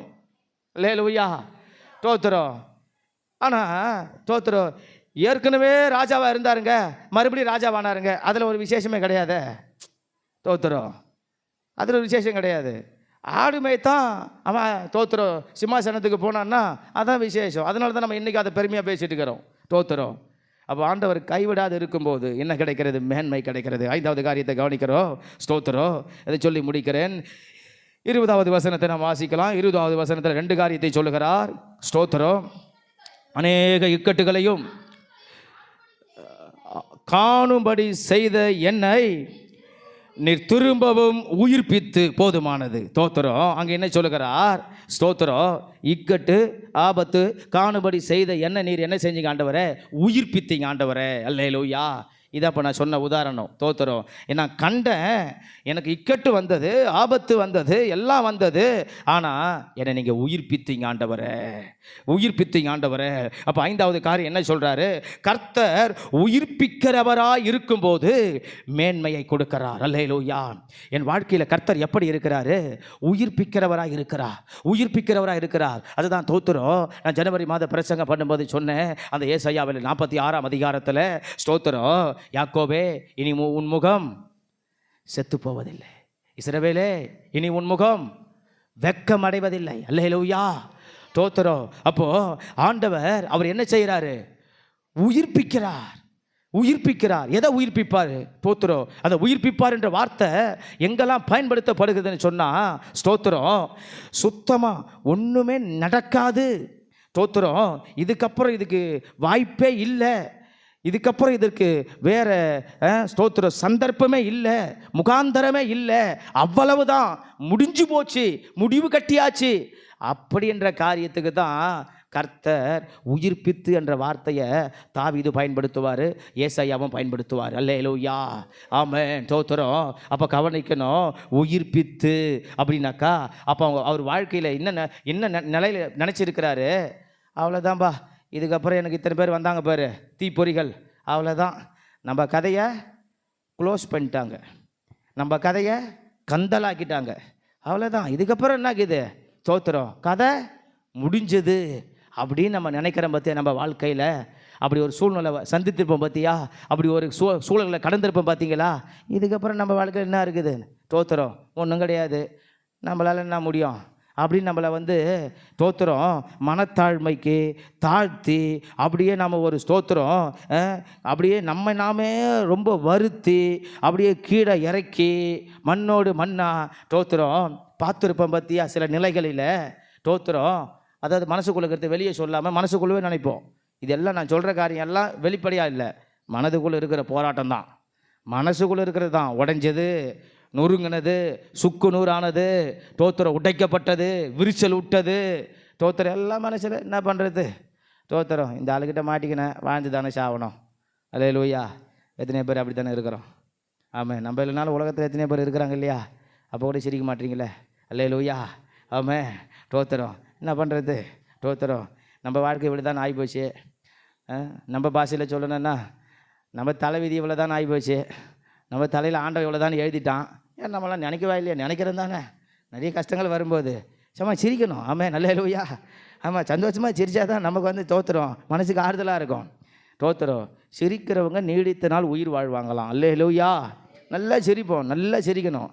ஆமாம், நான் சில நேரத்தில் வசனம் சொல்ல நேரத்தில் தான் சிரிக்க மாட்டேன், தனியாக இருக்கும் போதெல்லாம் நான் நல்லா பக்கன்னு சிரிச்சுக்கிட்டே இருப்பேன். ஸ்தோத்திரம், ஆமாம், அதனால் என்னன்னாக்கா நல்லா சிரிக்கணும், ஆயுசு காலம் பெருகும். ஆமாம், அல்லேலூயா. எப்பவுமே நம்ம உருன்னு இருக்கக்கூடாது. உருணுக்கிறவங்களுக்கு பழமொழி சொல்லுவாங்க, அது பழமொழியில் இல்லாத பழமொழி. அது என்ன மூஞ்சாதே? இஞ்சி துண்ணு குரங்கு மாரி வச்சுங்க, இது பேர் மூஞ்ச பாரு அதுக்கு. தோத்திரம். அப்போ நம்மளை பார்த்து என்ன சொல்லுவாங்க? இவ்வளோ ஜோக்கு சொல்கிறாங்க, சிரிக்குதா பாரு, இப்படி தான் ஒரு பாசு. தோத்திரம், ஒரு அம்மா என்ன பண்ணிக்குதுனாக்கா அவங்களுக்கு காது கேட்காது போலக்குது. தோத்திரம், இது மாதிரி தம்பி மாரி முன்னாடி உட்காந்துங்கன்னு கம்முன்னு முறைச்சி பார்த்தீங்கன்னா இருக்கிறான். இந்த பாசு நல்ல ஜோக்கு அடிக்கிற பாசு. தோத்திரம், இவரும் 1 மணி நேரமாக ஜோக்கு சொல்லி பார்த்தாரு, இந்த அம்மா சிரிக்கவே இல்லை. தோத்திரம், அந்த அம்மா பார்த்து கேட்டாராம். தோத்திரம், என்னம்மா என்ன இஞ்சி தூணும் குரங்கு மாரி மூஞ்சி வச்சுக்கணும் அப்படியே பார்த்துக்கிறே அப்படின்னாராம். தோத்திரம், கட்சியில் பார்த்தா தோத்திரம் அந்த அம்மாவுக்கு காது கேட்காதான். தோத்திரம், காது கேட்கறதுனால சரி எதுனா உணர்த்த மட்டுமாச்சு கவனிப்புன்னு அந்த அம்மா அப்படியே கூர்மையாக அவர் மூஞ்சே பார்த்து இருந்துக்குது. அவர் இப்படி போனால் இப்படி பார்க்குறது, இப்படி வந்தால் இப்படி பார்க்குறது. தோத்திரம், சரி என்ன சொல்கிறாரு காதில் விழுன்னு. ஆனால் இவர் நான் நினச்சிட்டாரு, இந்த அம்மாவுக்கு காது கேட்டுக்கிட்டு தான் இதுக்கு எல்லாரும் சிரிக்கிறாங்க, பக்க பண்ணு விழுந்து இந்த ஒரு அம்மா மட்டும் அப்படியே என்னை பார்த்துக்கினே இருக்குது. நான் இது எவ்வளோ நேரமாக பார்த்துக்குது அப்படின்னு சொல்லிட்டு என்ன இஞ்சி தூணு குரங்கு மாரி என்னை பார்த்துக்கிறேங்கிற சிரிக்க மாட்டேன் அப்படின்னாராம். அந்த மாதிரி தோத்திரம் நம்ம நல்லா சிரிச்சா தோத்திரம் ஆயுசு காலம் பெருகும். அல்லேலூயா. நம்ம சிரிக்கும்போது தோத்திரம் நம்மளுடைய எல்லா நரம்புகளும் வேலை செய்யுமா. ஆமாம், நல்லா சிரிக்கணும். ஆமாம், தோத்திரம் பிள்ளைகள்லாம் நல்லா சிரிக்க வைக்கணும். ஆமாம், தோத்திரம், ஆமாம், நல்ல தோத்திரம். அதனால தான் உலகத்தில் மனிதர்கள் என்ன செய்கிறாங்க, நல்ல வசதியான ஃபேமிலிக்கு இருக்கிற குடும்பங்கள்லாம் பாருங்கள், பெரிய இன்ஜினியர், டாக்டரு, பெரிய வக்கீல், பெரிய தோத்திரம் நல்ல ஐடி ஃபீல்டில் ஒர்க் பண்ணுறவங்களாம் பாருங்கள், நல்ல தோத்திரம் என்டர்டைன்மெண்ட்டுக்கு நேரத்தை கொடுக்குறாங்க. ஆனால் நம்ம தான் என்ன செய்கிறோம், மாதத்தில் ஒரு நாள் கூட என்டர்டைன்மெண்ட் நேரத்தை கொடுக்க மாட்டேன்றோம். நமக்கு இருக்கிற வேலையே வேலை, நமக்கு இருக்கிற பிஸி. தோத்திரம் செஞ்சதையே செஞ்சு கிடப்போம். அதாவது வண்டியில் சக்கரை சுற்றுற மாதிரியே சுற்றி கிடப்போம், ரொட்டேனா போய் கிடக்கிறேன். கொஞ்சம் நின்று பார்ப்போமே, யோசித்து பார்ப்போமே, நம்ம இன்னத்த சந்தோஷத்துக்காக என்ன செஞ்சுக்கிறோம்? ஒன்றும் கிடையாது. அதுக்கும் பழமொழி வச்சுக்கணும் நம்மளே. ஆமாம், தோத்திரம் வெந்ததை தூணா விதி வந்த சத்து போ. ஆமாம், தோத்திரம் அதுக்கும் நம்ம தோத்திரம் அது சொல்லிடுவோம். தோத்திரம் அவ்வளோதான். தோத்திரம் இதுக்கப்புறம் என்ன ஆகுது, காடு வா என்னது, ஊடு போன்னுது. அதுக்கும் எல்லாத்துக்கும் நம்ம என்ன செய்யறது, நல்ல பழமொழி எத்தனையோ இருக்குது. அதெல்லாம் எதனா சொல்ல ஒருத்தரும் சொல்ல மாட்டான். தோத்திரம். எதெல்லாம் வந்து ஆப்போசிட்டான பழமொழியாகுதோ இதையே சொல்லி மனசை தேத்திக்குவா. தோத்திரம். ஆமாம், பரவாயில்ல, என்ன பண்ணுறது, காடு கூப்பிடுது, தோத்திரம், போக வேண்டியது தான். தோத்திரம். அப்போ என்றைக்கு தான் சந்தோஷத்தை பார்ப்பேன், என்றைக்கு தான் சிரிப்பேன், என்றைக்கு தான் நிம்மதியாக இருப்பேன். தோத்திரம். அதானே சாலமோன் சொல்கிறாரு, எப்பா உலகத்தில் எல்லாம் மாய, நீ சும்மா வந்து எதனா பண்ணிட்டு கிடக்காத. தோத்திரம். இருக்கிறத வரைக்கும் அனுபவிச்சுட்டு சந்தோஷமாக சிரிச்சுட்டு வாழ்ந்துட்டு போ. தோத்திரம். கவலைப்பட்டு அது எலும்புருக்கி ஆயிரும்பா, உன்னை முறுக்கி எடுத்துரும்பா, உருக்கி எடுத்துரும்பா, அரிசி போட்டுரும்பா. அதுதான் நான் தோத்திரம். நேற்று கூட சொன்னேன், தோத்திரம் செல்லு அரிக்கிற மாதிரி என்ன செய்யும், தோத்திரம் அரிசி போட்டுவிடும். நேற்று உபாசி ஜபத்தில் ஜோம் பண்ணும்போது ஒரு குறிப்பை சொல்லி ஜோம் பண்ணேன் எல்லா குடும்பத்துக்கும். என்னது இல்லை, அன்பு இல்லைனால என்ன இல்லை, எதுவுமே இல்லை. அன்பு ஒன்று தானே எல்லாத்துக்கும் ஆதாரம், அடையாளம். தோத்திரம். முன்னாடி நம்ம கட்ட வண்டி பார்த்துருப்போம், உப்பு வண்டியை பார்த்துருப்போம். தோத்திரம். அந்த தோத்திரம் அச்சு ஆணி இருக்கும். தோத்திரம். அதை வச்சு தான் அந்த வண்டியே போவோம். அதை பிடிங்கிட்டா கதை முடிஞ்சு போச்சு. நம்ம தோத்திரம் பழைய படங்களில் பார்த்துருப்போம். அப்போ என்னென்னு சொன்னால், அந்த மாதிரி அந்த மைய அச்சு ஆணிய மனிதனுடைய வாழ்க்கைக்கு, குடும்பத்திற்கு அடையாளம் என்னென்னு சொன்னால் அன்பு தான். அதை ஒன்றுத்து போயிடுச்சுன்னா எல்லாம் போயிடுச்சு. தோத்திரம். ஒரு பலூனில் சின்ன ஓட்டை ஒரு ஊசியில் குத்தினா மாதிரி, அவ்வளவுதான். ஆமாம், சந்தோஷம் முக்கியம். ஆமாம். அவர் சொல்கிறாரு, தோத்திரம் என்ன சொல்கிறாரு அந்த 5வது காரியத்தில், என்ன உயிர்ப்பித்தார். ஆமாம். அங்கே கவலை இல்லையா, கவலை இருக்குது. துக்கம் இல்லையா, துக்கம் இருக்குது. வேதனை இல்லையா, இருக்குது. ஆனால் கர்த்தர் என்ன செஞ்சார், அவர் உயிர்ப்பித்தார். ஆமாம். அவர் உயிர்ப்பித்ததுனால நான் எப்படி இருக்கிறேன், மேன்மை பெருக பண்ணியிருக்கிறேன். ஆமாம். என் மேன்மையை கர்த்தர் கொடுத்துருக்கிறாரு. கடைசி காரியம் தோத்திரம்.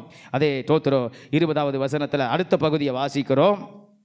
அடுத்த பகுதி, திரும்பவும் என்னை பூமியின் பாதாளங்களிலிருந்து ஏற பண்ணுவீர். 6வது காரியத்தை சொல்றாரு, கர்த்தர் ஏற பண்ணுகிறவராய் இருக்கும்போது மேன்மையை கொடுக்கிறார். தோத்திரம். ஏற பண்ணுகிறவராய். தோத்திரம். அந்த ஏற பண்ணுதல்னு சொன்னால் கடந்து போதல்.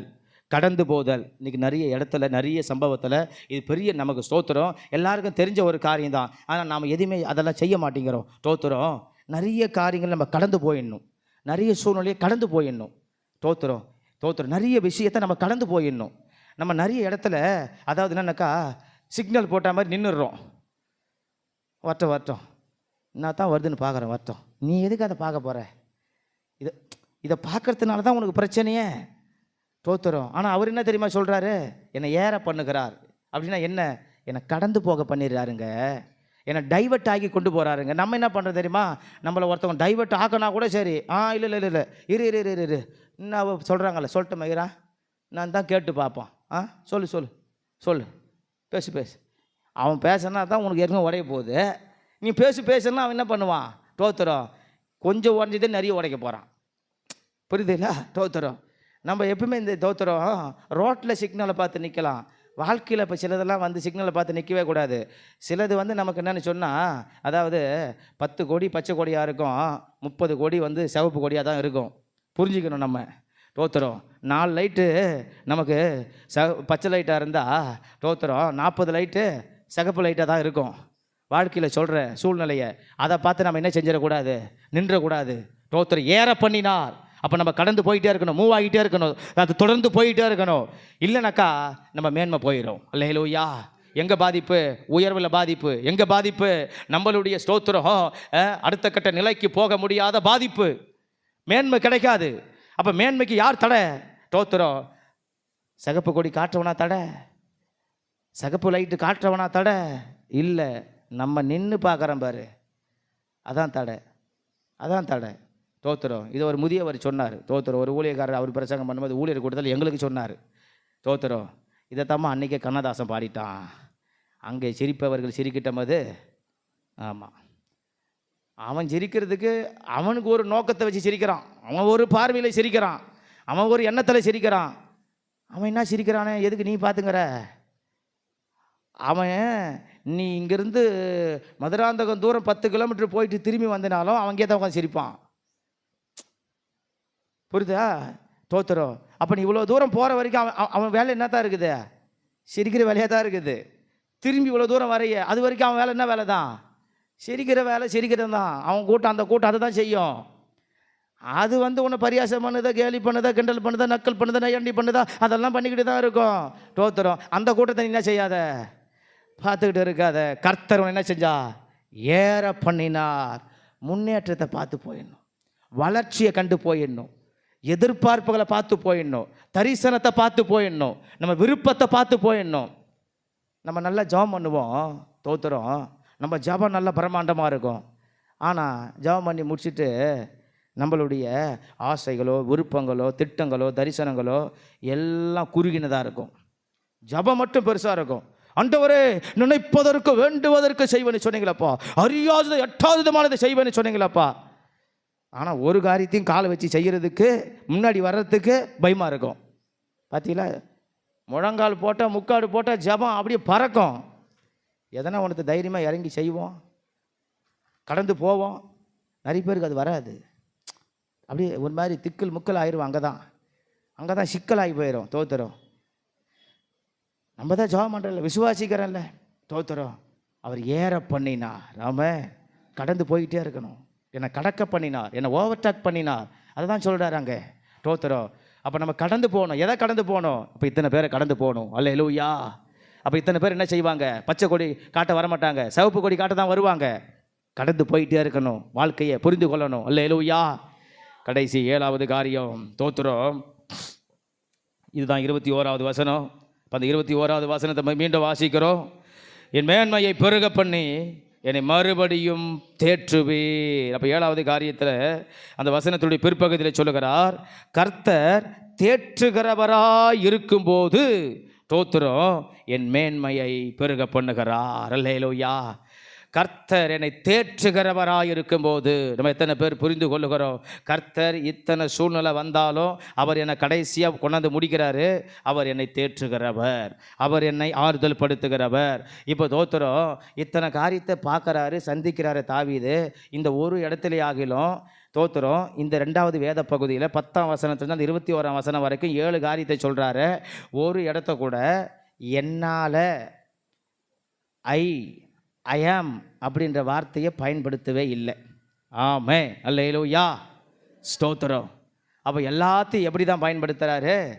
ஆண்டவரும் தான் பயன்படுத்துகிறாரு. காட் த லார்ட் அப்படி தான் பயன்படுத்துகிறாரு. புரிந்து கொள்ளணும். ஆமே. அப்போ எதுவுமே நம்பால இல்லை, எல்லாம் யாரால? தேவனால். அப்போ கடைசியாக கொண்டாந்து என்ன தான் தெரியுமா முடிக்கிறாரு? ஸ்தோத்திரம். நீர் என்னை தேற்றுவே, நீர் என்னை தேற்றுவே, நீர் என்னை தேற்றுவேர். இந்த உலகத்தில் நம்ம என்ன தான் நம்ம ஓட்டத்தில் நம்ம ஓடினாலும் தோத்துறோம், அங்கே முடிவு கிடையாது. அவருக்குள்ளே ஓடினாதான். நம்ம பாதையில் நம்ம ஓடினா தோத்துறோம், முடிவு இல்லை. அவர் நியமித்த பாதையில் நம்ம ஓடினா தான் முடிவு. இதை எத்தனை பேர் புரிந்து கொள்கிறீங்க? அல்லேலூயா. கர்த்தர் எனக்குன்னு நியமித்த ஓட்டத்தில் ஓடினாதான் தோத்துறோம். ஆமாம், எல்லா வண்டியும் ரோட்டில் போதே அப்படின்னு சோத்துறோம். ரயிலையும் கொண்டாந்து ரோட்டில் விட முடியாது, போகாது. தோத்துறோம். அதுக்குன்னு நியமித்த தண்டவாளத்தில் அது போனாதான் அது போகும், அது போய் சேர வேண்டிய இடத்தையும் அது போய் அடையும். அல்லேலூயா. தோத்துறோம், இல்லைன்னா போகாது. அந்த மாதிரி அவர் கடைசியாக சொல்லி முடிக்கிறாரு, எனக்கு என்னதான் இத்தனை பேர் சூழ்நிலை இருந்தாலும் கடைசியாக என்னை தேற்றுகிறவர் யார் தான்? என் தேவன் தான். அல்லேலூயா. அப்போ அவர் என்னை தேற்றுகிறவராக இருக்கும்போது இப்போ அந்த வாக்குத்தத்தத்தை சொல்றாரு, என் மேன்மையை பெருக பண்ணி, என் மேன்மையை பெருக பண்ணி. அப்போ நம்ம மேன்மையை பெருக பண்ணுகிறவர், நம்ம பெருமையாய் நம்மை உயர்த்துகிறவர், நம்ம சிறப்பை கொடுக்கிறவர், உயர்வை கொடுக்கிறவர், அந்த கண்ணியத்தை கௌரவத்தை புகழை மதிப்பை மரியாதையை ஸ்தோத்திரம் கொடுக்கிறவர் யாருன்னு சொன்னால் தேவன் மட்டும்தான். அல்லேலூயா. இப்போ நம்ம வாழ்க்கையில் ஸ்தோத்திரம் உள்ளம் உடைக்கப்படுகிற என்ன நிர்பந்தங்கள் நம்ம வாழ்க்கையில் வந்தாலும் ஸ்தோத்திரம், என்ன நம்மளை நேரிட்டு வந்தாலும் நம் தலையை உயர்த்துகிறவர், நம்மை கனப்படுத்துகிறவர், நம்மை மேன்மைப்படுத்துகிறவர் கர்த்தர் தான். தோத்துறோம். இப்போ நான் கூட சொன்ன மாதிரி அறிவிப்பில் நம்மளை யாருன்னா கூட்டு புகழுவாங்க, அதெல்லாம் அந்த புகழ்ச்சி உண்மையான புகழ்ச்சி இல்லை. வசனத்தின்படி தோத்துறோம். எந்த நிர்பந்தத்திலும் யார் தான் உயர்த்துவார்? கர்த்தர் மட்டும்தான் உயர்த்துவார். அல்லேலூயா. யார் தான் மேன்மைப்படுத்தினா சரியான மேன்மை, உண்மையான மேன்மை. உலகத்து மேன்மை அது மேன்மையே கிடையாது என்னை பொறுத்த வரைக்கும். தோத்துறோம். உலகத்து பாராட்டு அது பாராட்டே கிடையாது. தோத்துறோம். யார் பாராட்டினா மட்டுமே, யார் சிறப்பாக்கினா மட்டுமே, யார் உயர்த்தினா மட்டுமே. நீங்கள் மீண்டும் இந்த நியூஸ் லெட்டரை படித்து பாருங்க. யார் தோத்துறோம் அங்கீகரித்தால் ஒழிய தேவன் அங்கீகரிக்காத பட்சத்தில் ஒரு பெருமையும் வராது, ஒரு சிறப்பும் வராது, ஒரு உயர்வும் வராது, ஒரு ஸ்தோத்திரம் கௌரவமும் வராது, ஒரு புகழும் வராது, ஒரு மதிப்பும் ஒரு மரியாதையும் ஒரு ஸ்தோத்திரம் எந்தவித மேன்மையும் கிடைக்காது. அப்போ எந்த நிர்பந்தத்துக்கு நாம் போனாலும் கர்த்தர் ஒருவர் மட்டும்தான் நம்மளை மேன்மைப்படுத்துகிறவர். அல்லேலூயா. அப்போ தோத்திரம் அவர் சொல்லுகிறார், சோத்திரம் கர்த்தர் எப்படி மேன்மையை கொடுக்கிறார் என்று சொன்னால், ஒன்று கர்த்தரை சகாயராய் பார்க்கும்போது அவர் மேன்மையை கொடுக்கிறார், வசனம் 12. ரெண்டாவது கர்த்தரை நம்பிக்கொண்டிருக்கும் போது மேன்மையை கொடுக்கிறார், வசனம் 14. மூணாவது கர்த்தர் போதிக்கிறவராய் இருக்கும்போது மேன்மையை கொடுக்கிறார், வசனம் 17. நாலாவது சொல்லுகிறார் கர்த்தர் கைவிடாதவராய் இருக்கும்போது மேன்மையை கொடுக்கிறார், வசனம் 18. ஐந்தாவது கர்த்தர் உயிர்ப்பிக்கிறவராய் இருக்கும்போது மேன்மையை கொடுக்கிறார், வசனம் 20 மேற்பகுதியில். ஆறாவது கர்த்தர் ஏற பண்ணுகிறவராய் இருக்கும்போது மேன்மையை கொடுக்கிறார், அதே வசனம் 20 பிற்பகுதியில். கடைசி அதை வாக்குத்தத்தம் வசனத்தில் பிற்பகுதியில் சொல்லுகிறார். ஏழாவது கர்த்தர் தேற்றுகிறவராய் இருக்கும்போது மேன்மையை கொடுக்கிறார். அல்லேலூயா. நம்ம வாழ்க்கையில் கர்த்தரை இப்படி பார்க்கணும். நம்ம நிறைய நேரம் பிரச்சனையை வியாதியை கடனை கஷ்டமே தரித்திரமே சண்டையே போராட்டமே கோபமே வேதனையே வருத்தமே ஸ்தோத்திர சஞ்சலமே பிரிவினையே பாடுகளை உபத்திரவமே நெருக்கமே பிரச்சனையை கொடுத்த மனிதனே இப்போ பின்னணித்துக்கு வரும். 4 கூட்டத்தை காட்டினார் பேர். விரோதிக்கிற கூட்டம், சத்துருவான கூட்டம், பொல்லாத கூட்டம், ஸ்தோத்திரம் வஞ்சகமான கூட்டம், எனக்கு இக்கட்டி ஆபத்தை வருவித்த கூட்டம். நம்ம எதை பார்த்துக்கிட்டு இருக்கிறோம்? எப்பா இவன் பண்ணிட்டான் பாருப்பா, அதுதான் மீண்டும் சொல்கிறோம். அந்த வசந்தி அம்மா பண்ணாங்க பாரு, சரளம்மா பண்ணாங்க பாரு, சீலம்மா பண்ணாங்க பாரு, மகியம்மா பண்ணாங்க பாரு, சசியம்மா பண்ணாங்க பாரு, மணியம்மா பண்ணாங்க பாரு, நம்ம பார்த்துட்டே இருக்கிறோம். அது இல்லைப்பா, அவங்கள விட்டு தள்ளுப்பா. தோத்துறோம். என் தேவன் யாருப்பா? என் தேவன் யார்? இது 7 காரியத்தை நம்ம நினைக்கணும். இன்றைக்கி போய் ஜெபம் பண்ணுங்க. நீங்கள் எழுதி வச்சுருங்க, ஜெபம் பண்ணுங்க. பைபிளில் குறிச்சிருந்தீங்க, ஜெபம் பண்ணுங்க. நமக்கு தோத்துறோம் மேன்மையை கொடுக்குறவர் ஒருத்தர் தான். மேன்மையை தடுக்க அநேக கூட்டம் உண்டு, தோத்துறோம். ஆனால் மேன்மையை கொடுக்கிறவர் ஒருத்தர் மட்டும்தான், ஒருவர் மட்டும்தான். அதனால தான் அவர் எல்லா இடத்துலையும் அந்த ஆங்கிலத்தை வார்த்தையை சொன்ன அவர் ஐ ஆம் என்று பயன்படுத்தவில்லை. இந்த சொல்லிய வசனங்களில் எல்லாம் அவர் காட் த லார்ட் அப்படின்னு பயன்படுத்தி இருக்கிறார். அப்போ எல்லா இடத்தையும் யாரை மையப்படுத்தி இருக்கிறார், முக்கியப்படுத்தி இருக்கிறார்? எந்த சூழ்நிலைக்கும் கர்த்தரை, ஆண்டவரை, தேவனை, அவர்தான் நமக்கு மேன்மையை கொடுப்பார். ஆமென், அல்லேலூயா. அப்ப நம்ம மேன்மையை பெருக பண்ணுகிறவர் யாரு? ஆண்டவர். நம்மை உயர்த்துகிறவர் யாரு? தேவன். நம்மை பெருமைப்படுத்துகிறவர் யாரு? ஆண்டவர். நம்மை சிறப்பாக்குகிறவர் யாரு? தேவன். நம்மை கண்ணியத்தோடு தோத்துறோம். என்ன வந்தாலும் பாருங்க அசையாத போறான் பாருங்க மனுஷன். கண்ணியம், அதுதான் கண்ணியம். தோத்துறோம். இங்கே சொல்லப்பட்ட கண்ணியம் வேற. அவனுக்கு இல்லாத பிரச்சனையாங்க எப்படி இருக்கிறான் பாருங்க. தோத்துறோம். அவனுக்கு இருக்கிற சூழ்நிலையை பார்த்தா அவ்வளோதான், மனுஷன் வாழவே முடியாதுங்க. ஆனால் ஆள் எப்படி அப்படி கிங்கு மாதிரி அப்படி கில்லாடி மாதிரி நிற்கிறான் பாருங்க.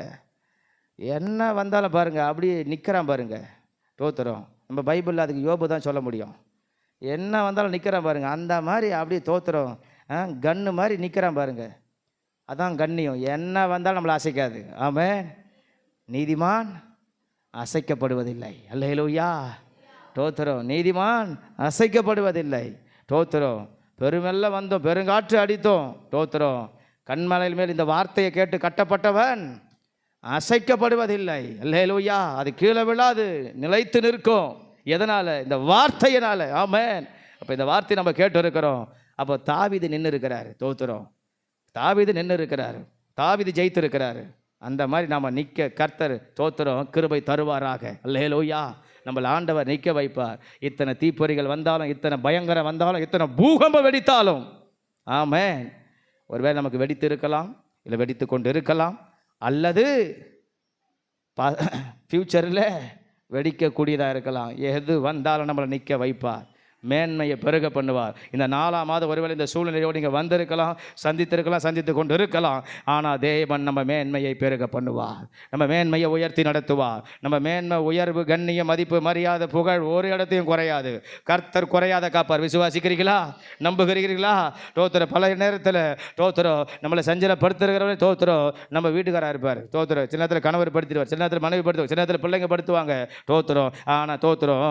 கர்த்தர் நம்ம தலையை உயர்த்தி நடத்துவார். கர்த்தர் எந்த இடத்துல நம்ம தலையை உயர்த்துகிறவர் தான் இருக்கிறார். ஆமென். என் தலையை கர்த்தர் உயர்த்துவார், என் தலையை கர்த்தர் மேன்மைப்படுத்துவார். ஸ்தோத்திரம். 2ஆம் சங்கீதத்தில் அவர் சொல்லும்போது அதான் சொல்றாரு, என் தலையை கர்த்தர் அவர் உயர்த்துவார். ஸ்தோத்திரம். இது 71 வாசிக்கிறோம். ஆனால் 70ஆம் சங்கீதத்தில் வாசிக்கும் போது ஸ்தோத்திரம் அங்கேயும் அதான் சொல்றாரு. ஸ்தோத்திரம் 2வது வசனத்தில் வாசிக்கிறோம், என் பிராணனை வாங்க தேடுகிறவர்கள் வெக்கி நாணுவார்களாக, எனக்கு தீங்கு வரும்படி விரும்புகிறவர்கள் பின்னிட்டு திரும்புவார்களாக, திரும்புவார்களாக. ஸ்தோத்திரம். திரும்புவார்களாக சொல்றாரு. என் தலையை வெட்டுறதுக்கு வர ஆண்டவரை, ஆனால் என் தலையை நீங்கள் தான் உயர்த்துவீங்க ஆண்டவரை. அப்போ மேன்மை எங்கே இருக்குது? கர்த்தர் கையில் இருக்குது. நம்ம மறந்துடக்கூடாது. நம்ம தேவன் நம்மை உயர்த்துகிறவர். அல்லேலூயா. எப்போதும் உயர்த்துகிறவர், உயர்த்துகிறவர், உயர்த்துகிறவர், உயர்த்துகிறவர். நமக்கு ஒரு மேன்மை உண்டு. ஆமென். நம்ம மேன்மையை பார்க்க போகிறோம். கர்த்தர் நம்மளை பெருமையாக வைக்க போகிறார், உயர்த்தி வைக்க போகிறார், நல்ல ஸ்தானத்தில் வைக்க போகிறார், நல்ல அந்தஸ்தில் வைக்க போகிறார். சந்தோஷமாக அந்த வார்த்தையை ஏற்றுக்கொள்வோம், நம்புவோம், உள்வாங்குவோம், அதுக்காக விசுவாசிப்போம், நம்ம ஜெபிப்போம். ஆமென். காத்திருப்போம். கர்த்தர் மாதாதை அந்த நன்மைகளை காணும்படி கர்த்தர் நமக்கு கிருபை தருவார். ஸ்தோத்திரம். அல்லேலூயா. உங்கள் வாழ்க்கையில் ஒரு உயர்வு காத்துக்கிட்டு தான் இருக்குது. ஆமென். ஸ்தோத்திரம். நீங்கள் உங்களை அற்பமாக எண்ணாதீங்க, நீங்கள் உங்களை சாதாரணமாக நினைக்காதீங்க. உங்கள் சூழ்நிலையை பார்த்து நீங்கள் பார்க்காதீங்க, உங்கள் குடும்பத்தை பார்த்து பார்க்காதீங்க, உங்கள் நிலையை பார்த்து பார்க்காதீங்க, உங்கள் வருமானத்தை பார்த்து நீங்கள் தீர்மானிக்காதீங்க, உங்கள் பொருளாதாரத்தை எண்ணி நீங்கள் தீர்மானிக்காதீங்க, உங்களுடைய சூழல்களை பார்த்து நீங்கள் தீர்மானிக்காதீங்க. ஸ்தோத்திரம். நீங்கள் நான் ஆராதிக்கிற தேவன் யார்? ஆமென். அல்லேலூயா. ஆமென். ஸ்தோத்திரம். அவர் நம்மை உயர்த்துகிறவர், அவர் நம்மை மேன்மைப்படுத்துகிறவர். வசனம் சொல்லுது இல்லையா, எந்த மனுஷனையும் மேன்மைப்படுத்துவோம், பலப்படுத்துவோம், அவரால் ஆகும். ஆமென். நான் அற்பம் சொற்பம் அதுக்கு தான் சொன்னேன். ஸ்தோத்திரம். கீழே உட்கார ஆளை தூக்கி மேலே உட்கார வச்சா விசேஷம், மேலே உட்காந்துக்கிற ஆளையை திருப்பி மேலேயே உட்காருன்னு சொன்னால் அது விசேஷம் இல்லை. அதுக்கு தான் ஸ்தோத்திரம். ஆண்டவர் ஆடுகள் மேய்த்தவன் அரியணையில் உட்கார வைத்தார், அதான் விசேஷம். நான் கீழே தான் உட்காந்துங்கிறேன், நான் மண்ணில் தான் உட்காந்துங்கிறேன். என் ஸ்தோத்திரம். என் கதை வந்து தூம்பு தூசி மண் புழுதி சாம்பல். ஸ்தோத்திரம். ஆண்டவர் சொல்கிறாரு, அதெல்லாம் தட்டி உன்னை தூக்கி சிம்மாசனத்தில் வைக்கிறேன். அதான் மேன்மையை பெருக பண்ணுகிறவர், அதான் அடையாளம், அதான் அடையாளம், அதான் உதாரணம், அதான் எக்ஸாம்பிள். ஸ்தோத்திரம். இதுதான் நிலைப்பாடு. அப்போ கர்த்தர் நம்மளை எப்படி வைப்பார்? ஸ்தோத்திரம். நானே வேதனைக்கிறேன், நானே அழுதுக்குனுக்கிறேன், நானே உடஞ்சி போய்க்கிறேன், நானே நொறுக்கப்பட்டுக்கிறேன், நானே சதிஞ்சு போய் கிடக்கிறேன். ஸ்தோத்திரம். ஒட்ட வைக்க ஆள் இல்லை. ஸ்தோத்திரம். என் இதயம் யாருக்கு தெரியும்? உண்மையாகவே சொல்கிறேன். ஸ்தோத்திரம். அந்த பாட்டை நீங்கள் கேட்குறது நல்லது, ஆனால் கவலைப்படுற நேரத்தில் கேட்காதீங்க. நான் எத்தனையோ பாட்டு நான் வந்து இந்த பாட்டு எனக்கு ரொம்ப பிடிக்கும் நான் சொல்லி பாடி காட்டிக்கிறேன் எத்தனையோ நேரங்களில். என்றைக்குன்னா இந்த பாட்டை நான் பாடி காட்டிக்கிறேன்னா, ஏன்னா ஊழியக்காரன் வாழ்க்கையில் தினம் 24 மணி நேரத்தில் ஸ்தோத்திரம் 24 மணி வந்து நானாக்கா உடைக்கப்பட்டு தான் இருக்கணும். இதை நான் போட்டு கேட்டுன்னு இருந்தேன்னா என்ன செய்ய என் கதை யோசித்து பாருங்களேன். என் இதயம் யாருக்கு தெரியும்? யாருக்கு தெரியணும்? கஷ்டப்படுற நேரத்தில் போட்டு கேட்டு பாருங்க, உங்கள் விசுவாசத்தை இல்லாத ஆக்கிறோம். ஸ்தோத்திரம். எந்த பாட்டை கேட்குறோம், எந்த பாட்டை பாடுறோன்னு புரிஞ்சுக்கணும். விசுவாசத்தை கொடுக்கறத கேட்கணும். ஆமாம். ஸ்தோத்திரம். இன்றைக்கி கவலையோடு போனேன், அவர் எதையோ பிரசங்கம் பண்ணி கிடக்கிறாரு. ஸ்தோத்திரம். ஆண்டவர் சொல்கிறார் உன்னை தேற்றுவேன்னு. ஆமென். கவலையோடு தானே வந்துக்கிற, கர்த்தர் உன்னை தேற்றுவேன்னு சொல்கிறாரு. வசதி இல்லைன்னு தானே வந்துக்கிற, உன்னை உயர்த்துவேன்னு சொல்கிறாரு, அதான் மேன்மைப்படுத்துவேன். நான் பிரச்சனையோடு தானே வந்துக்கிறேன்னு சொல்கிறேன், அதான் ஆண்டவர் சொல்கிறாரு. ஸ்தோத்திரம். இந்த பிரச்சனையில் தான் உன்னை சிறப்பாக வைப்பேன். அதான் நியூஸ் லெட்டரில் போட்டிருக்கிற அர்த்தத்தை. சிறப்புனா என்ன? தனித்தன்மை. நீ பெஸ்டியா, நீ உயர்ந்த ஆள். அல்லேலூயா. ஸ்தோத்திரம். அப்போ மொத்தமாக சொல்லிடுறேன், இப்போ தனித்தனியாக பார்த்து சொல்ல முடியாது. ஏமா ஸ்வேதா, கவியா, தென்மொழி, தூங்குற செப்பி, உன்னை எல்லாரையும் அப்படியே சூப்பராக வைப்பார். கை கொடு. அல்லேலூயா. இதாங்க உண்மை, இதான் அர்த்தம் சொல்லுது. ஆமென். இப்போ நம்மளை எப்படி வைப்பார் தேவன்? சிறப்பாக வைப்பார், உயர்த்தி வைப்பார், உயரத்தில் வைப்பார். நம்ம பார்க்காத உயர்வு, நம்ம எண்ணாத உயர்வு, என்னை ஏற பண்ணினார், கடக்க பண்ணினார். ஸ்தோத்திரம். அதுக்கு இன்னொரு அர்த்தம் சொல்கிறாரு, ஏணிப்படி மாதிரிங்க நம்ம மேன்மன்றது அப்படின்னு எழுதுறாரு அர்த்தத்தில். நம்ம எப்படி ஏறி போக போகிறோம்? ஒரு ஏணி படியை போல் ஏறி போகிறோம், ஒரு மாடி படிக்கட்டு போல் ஏறி போக போகிறோம். நம்ம உயர்வு அப்படி பெருக போகுது. விசுவாசிக்கிறீங்களா? அல்லேலூயா. நானே வாய்ச்சா தான் கஞ்சி குடிக்கிறேன், அந்த சிந்தையை தயவு செஞ்சு மாற்றிக்கணும். ஆமென். அல்லேலூயா. நம்மெல்லாம் யார் கிறிஸ்தவங்கன்னு சொன்னாலே ஸ்தோத்திரம் விசுவாசிகள் பேர் அர்த்தம். போன வாரத்துக்கு முந்தின வாரம் சொல்லி கொடுத்தோம் பார்த்தீங்களா? அது பாஸ்டராக இருந்தாலும் சரி, பிஷப்பாக இருந்தாலும் சரி, ரெவரண்டாக இருந்தாலும் சரி, அது ஸ்தோத்திரம் எல்லாரும் தான் ரட்சிக்கப்பட்டுட்டா அப்போஸ்தலர் நடவடிக்கைகள் என்ன அடையாளத்தை கொடுக்குது? விசுவாசின்னு அடையாளம் கொடுக்குது. நம்ம வாழ்க்கை என்ன வாழ்க்கை? விசுவாச வாழ்க்கை. அப்போ விசுவாச வாழ்க்கையில் நம்ம மாடி வீடு கட்டிட்டு கால் மேலே கால் போட்டு உட்காந்து தான் கர்த்தர் என்னை உயர்த்தினார், அதுவா விசுவாசம்? ஒன்றும் இல்லாத நிலையில் ஸ்தோத்திரம் கர்த்தர் என்னை உயர்த்துவார் நினைப்பதுக்கு பேர் தான் விசுவாசம். புரிஞ்சுனா கறந்துட்டுப்போம். அல்லேலூயா. அப்போ நம்ம சூழ்நிலை மாறும். ஆமென். இதான் விசுவாசம். வேறு எது விசுவாசம்? ஸ்தோத்திரம். எனக்கு ஆண்டவர் வந்து ஸ்தோத்திரம் எனக்கு 1,00,000 ரூபாய் பணத்தை கொடுத்துட்டு தோத்துறோம், பரவாயில்லப்பா நீ தோத்துறோம் ஆசீர்வாதமாக இரு அப்படின்னு சொல்லிட்டாரு. இது விசுவாசம் இல்லை. 1 ரூபாயும் இல்லாத போது என் தேவன் என்னை உயர்த்துவார் அப்படின்னு தோத்துறோம். அவருக்காக காத்து வாழ்கிற வாழ்க்கை தான் என்ன வாழ்க்கை? விசுவாச வாழ்க்கை. தோத்துறோம். ஆமென். அல்லேலூயா. நம்ம இல்லையா, குறைவாக இருக்கிறோமா, இல்லைன்றதை நினச்சி ஃபீல் பண்ணக்கூடாது. அதை விட்டு வெளியே வரணும். முடியல, வெளியே வரணும். நான் பலவீனம், வெளியே வரணும். அல்லேலூயா. அதான் விசுவாச வாழ்க்கை. ஆமென். நான் என்னை பலவீனன் என்று எண்ணுவதில்லை. பவுல் எப்படி சொல்கிறாரு? ஆனால் தோத்துறோம். கொரிந்தியர் வசனம் என்ன சொல்லுது? எப்போதும் ஒரு முள் என்ன சொல்கிறாரு? தோத்து நான் பலவீனன் அல்ல. அதான் விசுவாசம். சரித்திரம் சொல்லுது, அவர் உடம்புல வியாதி இருந்ததுன்னு சொல்லுது. தோத்துறோம். நம்ம நினைக்கிறோம் நான் கடங்காரன். தோத்துறோம். ஏன் தோத்துறோம்? அதை நினைக்கிறேன். தோத்துறோம். கர்த்தர் என்ன கடன் கொடுக்குறவனா வைப்பான்னு சொன்னார். தோத்துறோம். அதான் என் விசுவாசம். ஆமென். அல்லேலூயா. அதனால் கர்த்தர் நம்ம அப்படி தான் பார்க்கணும். ஆண்டவர் நம்மளை எப்படி வைத்திருக்கிறார்? பலவானா வைத்திருக்கிறார். தோத்துறோம். மேன்மை உள்ளவர்களை வைத்திருக்கிறார். நம்ம தாழ்ந்தவர்கள் அல்ல. உலக மனிதனை பார்த்து சோர்ந்து போகாதீங்க. என் எழுத்த விட்டுக்கிறவன் பாரு 4 மாடி கட்டி வச்சிருக்கிறான், நான் பாரு குடிசை வீட்டில் கிடக்கிறேன். தோத்துறோம். அல்லேலூயா. நமக்கு அதெல்லாம் வருது பாரு. தோத்துறோம். பாரு போகிறா பாரு, மாட்டிக்கின்னு போகிறா பாரு, பத்தியா எங்கே வச்சிருந்தாலும் தெரியலையே. தோத்துறோம். கட்டிக்கின்னு போகிறா பாரு, அப்படியோ கரகரையா பட்டுப்பட்டா. தோத்துறோம். நம்மக்கிட்ட பாரு 2 படம் தான் கிடக்குது. என் வீட்டுக்கார கூட ஒன்றும் வாங்கி கொடுக்க மாட்டான். தோத்துறோம். அல்லேலூயா. ஆமென். தோத்துறோம். நமக்கு கர்த்தர் கொடுப்பார், நிறைவாக தருவார். அதுக்கு தான் தோத்துறோம். வாக்குத்தத்தத்தை சொல்லணும். அதுக்கு தான் மறக்காம அந்த வார்த்தையை சொல்லணும். என்ன செய்வார்? எனக்கு திரும்ப கொடுப்பார், என்னை செழிக்க வைப்பார், இழக்க வைப்பார். இல்லை, திரும்ப கொடுத்துக்கிட்டே இருப்பார், வந்துக்கிட்டே இருக்கும், பெற்றுக்கிட்டே இருப்பேன். இதெல்லாம் தோத்துறோம். காசு கொடுத்தவர் இந்த வார்த்தை வராது. அல்லேலூயா. எங்கேயும் சொல்ல மாட்டாங்க, உற்சாகப்படுத்த மாட்டாங்க. தோத்துறோம். நம்ம கூட இருக்கிறவர் அப்பேற்பட்டவர். அவர் பலவான்களை ஆசனங்களிலிருந்து தள்ளி தாழ்மை உள்ளவர்களை உயர்த்துகிறவர். மரியாள் பாடுறா இல்லையா? நம்மளை மாதிரி ஒரு பெண்மணி தானே பாடினா. எவ்வளோ பெரிய ஞானம்! அவளுக்கு தானே கர்த்தர் கிருபையை கொடுத்தார், எழுதப்பட்டிருக்குது. கிருபை பெற்றவளே, காபிரியல் தூதன் என்ன சொல்கிறான்? நீ வாழ்க. அப்போ வாழ்த்துதல் எங்கே வரும்? கிருபை எங்கே வரும்? உயர்வு எங்கே வரும்? கர்த்தரை பார்க்குற அந்த ஒரே பார்வை தான். ஆமென். நம்மளை தேவன் மேன்மைப்படுத்த 4ஆம் மாதம் நிறைய பேருடைய வாழ்க்கையில் உயர்வை நீங்கள் பார்க்க போகிறீங்க. தடையான காரியத்தை கர்த்தர் ஜெயமாக்க போகிறார். வராத காரியம் வரப்போகுது. நீங்கள் ஜெபிக்கிற காரியத்தை கர்த்தர் நிறைவேற்ற போகிறார். உங்கள் உபவாசம் 21 நாள் ஜெபம் பண்ணி இருக்கிறீங்க. தோத்துறோம். அந்த ஜெபமான காரியத்தை கர்த்தர் கைவிடவே மாட்டார். கர்த்தர் சீக்கிரத்தில் வாய்க்க பண்ணுவார். ஆமென்.